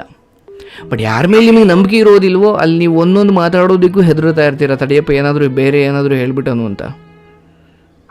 ಈಗ ನಮ್ಮೂರಲ್ಲಿ ನಮ್ಮ ಫ್ರೆಂಡ್ ಇತ್ತು ಸರ್ ಒಬ್ರು, ಇಲ್ಲ ಚಾನಲ್ ಕೊಟ್ಬಿಡನು, ಟಿವಿಯವ್ರಿಗೆ ಕೊಟ್ಬಿಡನು, ಅವ್ರೆಲ್ಲ ಹಿಡಿದಾಕ್ತಾರ ಅಂತಂದ್ರೆ ಸರ್ ಬೇಡ, ಸುಮ್ಮನೆ ಮತ್ತೆ ಪಬ್ಲಿಕ್ ಆಗುತ್ತೆ, ಯಾಕೆ ಸುಮ್ಮನೆ ಮತ್ತೆ ಮದುವೆ ಆಗುತ್ತೆ ಮುಂದೆ ಅಂತ ಅಷ್ಟಿಗೆ ನಾನು ಕರ್ಕೊಂಡು ಸರ್ ಹಿಂದಕ್ಕೆ. ನಾನು ಇಷ್ಟೇ ಹೇಳೋದು, ನೀವು ಅಲ್ಲೇನು ಪಡ್ಕೊಳ್ಬೇಕು ಅದು ನೀವು ಮಾತುಕತೆ ಮೂಲಕ ಮಾಡ್ಕೊಳ್ತೀರೋ ಅದು ನಿಮಗೆ ಬಿಟ್ಟಿದ್ದು. ಅದು ತುಂಬ ದೊಡ್ಡ ಪ್ರಾಬ್ಲಮ್ ಆಗ್ಲಿಕ್ಕೆ ಬಿಡಬೇಡಿ, ಚಿಕ್ಕದ್ರಲ್ಲಿ ಇಟ್ ಮೀನ್ಸ್ ಅದನ್ನು ಅಲ್ಲೇ ಸರಿ ಮಾಡ್ಕೊಳ್ಳಿ. ಬಟ್ ನಾನೀಗ ಹೇಳ್ತಾ ಇರೋದು ನಿಮಗೊಂದು ಬೇರೆ ಬದುಕಿದೆ, ನಿಮ್ಗೆ ಅದ್ರ ಬಗ್ಗೆ ಅರಿವಿರಲಿ. ಇಲ್ಲೇನೇ ನಿರ್ಧಾರ ತಗೊಳ್ಳೋಕ್ಕೂ ಮುಂಚೆ ಆ್ಯಂಡ್ ಇದರಲ್ಲೇ ಹೊರಗೋಕ್ಕೂ ಮುಂಚೆ ಇದಕ್ಕೂ ಮೀರಿದೊಂದು ಬದುಕಿದೆ, ಅದು ನೀವು ಯೋಚನೆ ಮಾಡ್ದಿಲ್ಲ ದಡ್ಡರಾಗಬೇಡಿ. ಒಳ್ಳೇದಾಗಲಿ. And thank you so much ಬಹಳ ಪ್ರೀತಿಯಿಂದ ನಿಮ್ಮ ಕಥೆಯನ್ನು ಹೇಳಿಕೊಂಡಿದ್ದಕ್ಕೆ. ಐ ಹೋಪ್ ನಿಮ್ಮ ಬದುಕು ಇನ್ನಷ್ಟು ಚೆನ್ನಾಗಾಗುತ್ತೆ. ನಿಮ್ಮನ್ನು ಅರ್ಥ ಮಾಡಿಕೊಂಡು ನಿಮ್ಮ ಜೊತೆ ದೇವತೆಯಂತೆ ಬಾಳುವಂತಹ ಒಂದು ಹುಡುಗಿ ಸಿಗಲಿ, ನಿಮ್ಮ ಬದುಕು ಚೆನ್ನಾಗಿರಲಿ. ಆ್ಯಂಡ್ ನಿಮ್ಮ ಅಣ್ಣ, ನಿಮ್ಮ ಅಮ್ಮ, ನೀವು ಎಲ್ಲರೂ ಚೆನ್ನಾಗಿರಲಿ. ನೀವು ಮಾಡೋ ಕೆಲಸವನ್ನು ಇನ್ನೂ ಅದ್ಭುತವಾಗಿ ಮಾಡಿ ಆ್ಯಂಡ್ ಬದುಕನ್ನು ಎಂಜಾಯ್ ಮಾಡಿ, ಆರೋಗ್ಯ ನೋಡ್ಕೊಳ್ಳಿ. ಮಿಕ್ಕಿದೇನೂ ಇಲ್ಲ, ನಾಳೆನೇ ಏನೋ ಆಗಬಹುದು. ಇಷ್ಟು ದಿನ ರಾತ್ರಿಯೆಲ್ಲ ಒದ್ದಾಡಿ ನಾಳೆ ಏನೋ ಆಗೋದು ಬೇಡ. ಒಂದು ಕ್ಷಣಕ್ಕೆ ಮುಗಿಯುವಂಥದ್ದು ಇಡೀ ವರ್ಷ ಒದ್ದಾಡೋದು ಬೇಡ ಸರ್.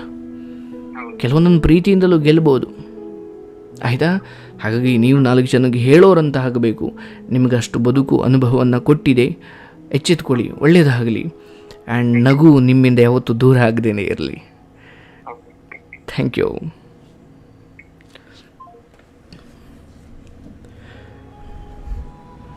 ಸ್ನೇಹಿತರೆ, ನೋಡಿದ್ರಲ್ಲ, ಮದುವೆ ಆಗಿರೋ ಒಂದು ಹೆಣ್ಣು ಯಾರೋ ಇನ್ನೊಬ್ಬರ ಜೊತೆ ಮಾತಾಡ್ತಾರೆ, ಇವರನ್ನು ಸಾಯಿಸಿಬಿಡೋಣ, ನಾವು ಚೆನ್ನಾಗಿರೋಣ. ಯಾಕೆ ಇಂಥ ಕೆಟ್ಟ ಮನಸ್ಥಿತಿಗಳನ್ನ ಹೊತ್ಕೊಂಡು ಇನ್ನೂ ಬದುಕ್ತೀರಾ? ಆ್ಯಂಡ್ ಒಂದು ಹೇಳ್ತೀನಿ, ಮನೆಯಲ್ಲಿನ ಸಂಸ್ಕಾರಗಳು ಬಹಳ ಮುಖ್ಯ ಆಗುತ್ತೆ.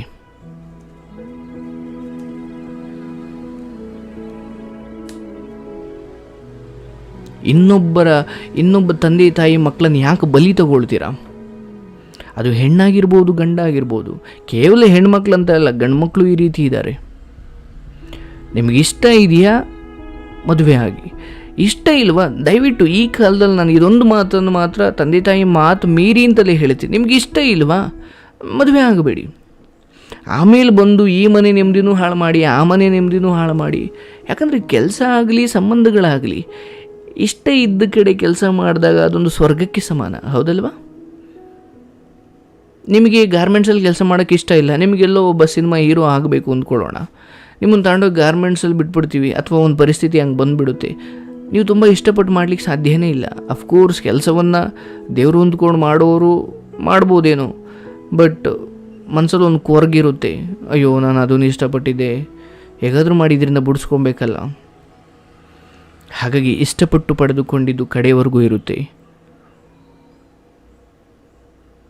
ಬಂಧನದಿಂದ ಬಂದಿದ್ದು, ಬಲವಂತವಾಗಿ ಬಂದಿದ್ದು ಅರ್ಧದಲ್ಲೇ ಬಿಟ್ಟು ಹೋಗುತ್ತೆ. ಯೋಚನೆ ಮಾಡಿ, ತುಂಬ ವಿಚಾರಗಳಿದ್ದಾವೆ. ಹಾಗಾಗಿ ಇನ್ನೊಬ್ಬರ ಬದುಕಿನ ಜೊತೆ ಆಟ ಆಡಬೇಡಿ.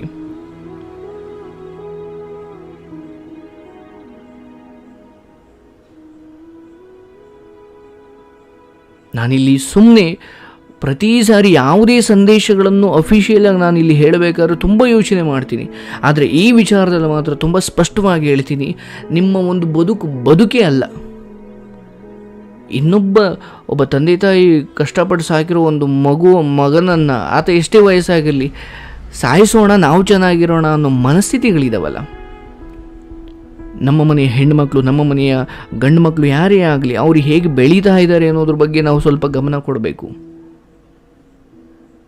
ಕೈಗೆ ಫೋನ್ ಸಿಕ್ಕ ತಕ್ಷಣ ಯಾರ್ಯಾರಿಗೂ ಅಪರಿಚಿತರಿಗೆ ಮೆಸೇಜ್ ಮಾಡೋದು, ಕ್ಷಣಿಕ ಸುಖಕ್ಕೆ ದಾಸರಾಗೋದು, ಚಾಟ್ ಮಾಡೋದು, ಬದುಕನ್ನು ಕತ್ತಲಿಗೆ ದುಡ್ಕೊಳ್ತಾ ಇದ್ದೀರಾ. ಆ್ಯಂಡ್ ಸೋಷಿಯಲ್ ಮೀಡಿಯಾಗೆ ಎಷ್ಟು ಸಮಯ ಕೊಡಬೇಕು, ಅದನ್ನು ಯಾವ ರೀತಿ ಉಪಯೋಗಿಸ್ಕೊಳ್ಬೇಕು ಅನ್ನೋ ಕನಿಷ್ಠ ಜ್ಞಾನವೂ ಇಲ್ಲ ತುಂಬ ಜನಕ್ಕೆ.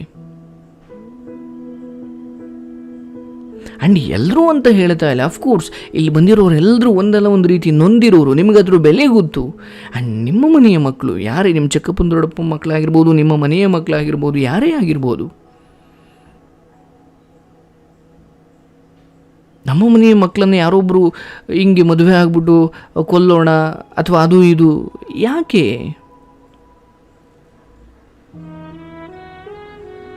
ಒಂದಂತೂ ಹೇಳಬಲ್ಲೆ, ಜಗತ್ತು ಮುಂದುವರೆದಿದೆ, ನಾವು ಮುಂದುವರಿಬೇಕು ಅಂತ ಸಂಸ್ಕೃತಿಯನ್ನು ಮರಿಬಾರ್ದು, ಸಂಸ್ಕಾರವನ್ನು ಮರಿಬಾರ್ದು. ನೀವು ಡ್ರೆಸ್ ಮಾಡ್ತಿರೋ, ಫ್ಯಾಷನ್ ಮಾಡ್ತಿರೋ, ಏನು ಮಾಡ್ತಿರೋ ಅದು ಸೆಕೆಂಡ್ರಿ. ಬಟ್ ನಿಮ್ಮ ಅಂತರಾತ್ಮದ ಯೋಚನೆಗಳಿದಾವಲ್ಲ, ಅದಕ್ಕೆ ಸ್ವಲ್ಪ ಸಂಸ್ಕಾರದ ಸ್ಪರ್ಶ ಇರಲಿ. ಅದನ್ನು ಮಾಡರ್ನೈಸ್ ಮಾಡ್ಕೊಳ್ಳೋಕೆ ಹೋಗಿ ಕೊಚ್ಚೆ ಮಾಡ್ಕೊಳ್ಬೇಡಿ. ನಿಮ್ಮ ಡ್ರೆಸ್ನ ನೀವು ಮಾಡರ್ನೈಸ್ ಮಾಡ್ಕೊಳ್ಬೋದು, ಬಟ್ ನಿಮ್ಮ ಮನಸ್ಸಿಗೆ ನೀವು ಮಾಡರ್ನೈಸ್ ಮಾಡ್ಕೊಳ್ಳೋಕೆ ಹೋದರೆ ನಮ್ಮ ಸಂಸ್ಕೃತಿಯ ಮೂಲ ಬೇರು, ಸಂಸ್ಕಾರದ ಮೂಲ ಬೇರು ಹೊರಟೋದ್ರೆ ನಿಮ್ಮ ಮಾಡರ್ನೈಸ್ ನಿಮ್ಮನ್ನು ಜೈಲ್ ಕಂಬಿ ಒಳಗೆ ಕೂರಿಸುತ್ತೆ.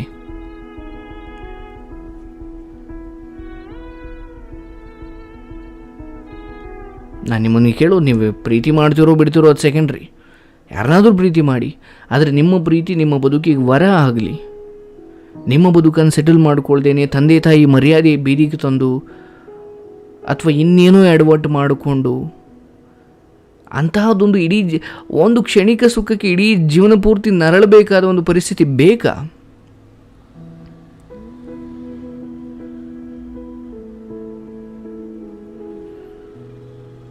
ಹಾಗಾಗಿ ನಾನು ಇದ್ರ ಬಗ್ಗೆ ಹೆಚ್ಚು ಯಾಕೆ ನಾನು ಪ್ರತಿ ಸಾರಿ ಮಾತಾಡ್ತೀನಿ ಅಂದರೆ, ಎಸ್ಪೆಷಲಿ ಪ್ರೀತಿ ವಿಚಾರದಲ್ಲಿ. ಇವತ್ತು IPS ಆಗಬೇಕು ಅಂದ್ಕೊಂಡಿರೋರು, IAS ಆಗಬೇಕು ಅಂದ್ಕೊಂಡಿರೋರು, ಅಥವಾ ಏನೋ ಒಂದು ಸಾಧನೆ ಮಾಡಬೇಕು ಅಂದ್ಕೊಂಡಿರೋರು, ಅವ್ರಿಗೇನು ಪ್ರೀತಿ ಆಗಲ್ಲ ಅಂತಲ್ಲ, ಪ್ರೀತಿ ಆಗುತ್ತೆ. ಬಟ್ ಕೆಲವೊಮ್ಮೆ ನನಗೆ ನನ್ನ ಬದುಕು ಮುಖ್ಯ, ನನ್ನ ಬದುಕಲ್ಲಿ ನಾನು ಸೆಟಲ್ ಆಗಿ ಆಮೇಲೆ ನನ್ನ ಬದುಕಲ್ಲಿ ಬರೋರನ್ನು ನಾನು ತುಂಬ ಪ್ರೀತಿಯಿಂದ ನೋಡ್ಕೊಳ್ಬೋದು, ಹೌದಲ್ವಾ? ಬೇಕು ಬೇಡಗಳನ್ನು ಪೂರೈಸುವಂಥ ತಾಕತ್ತು ನಮಗಿರುತ್ತೆ.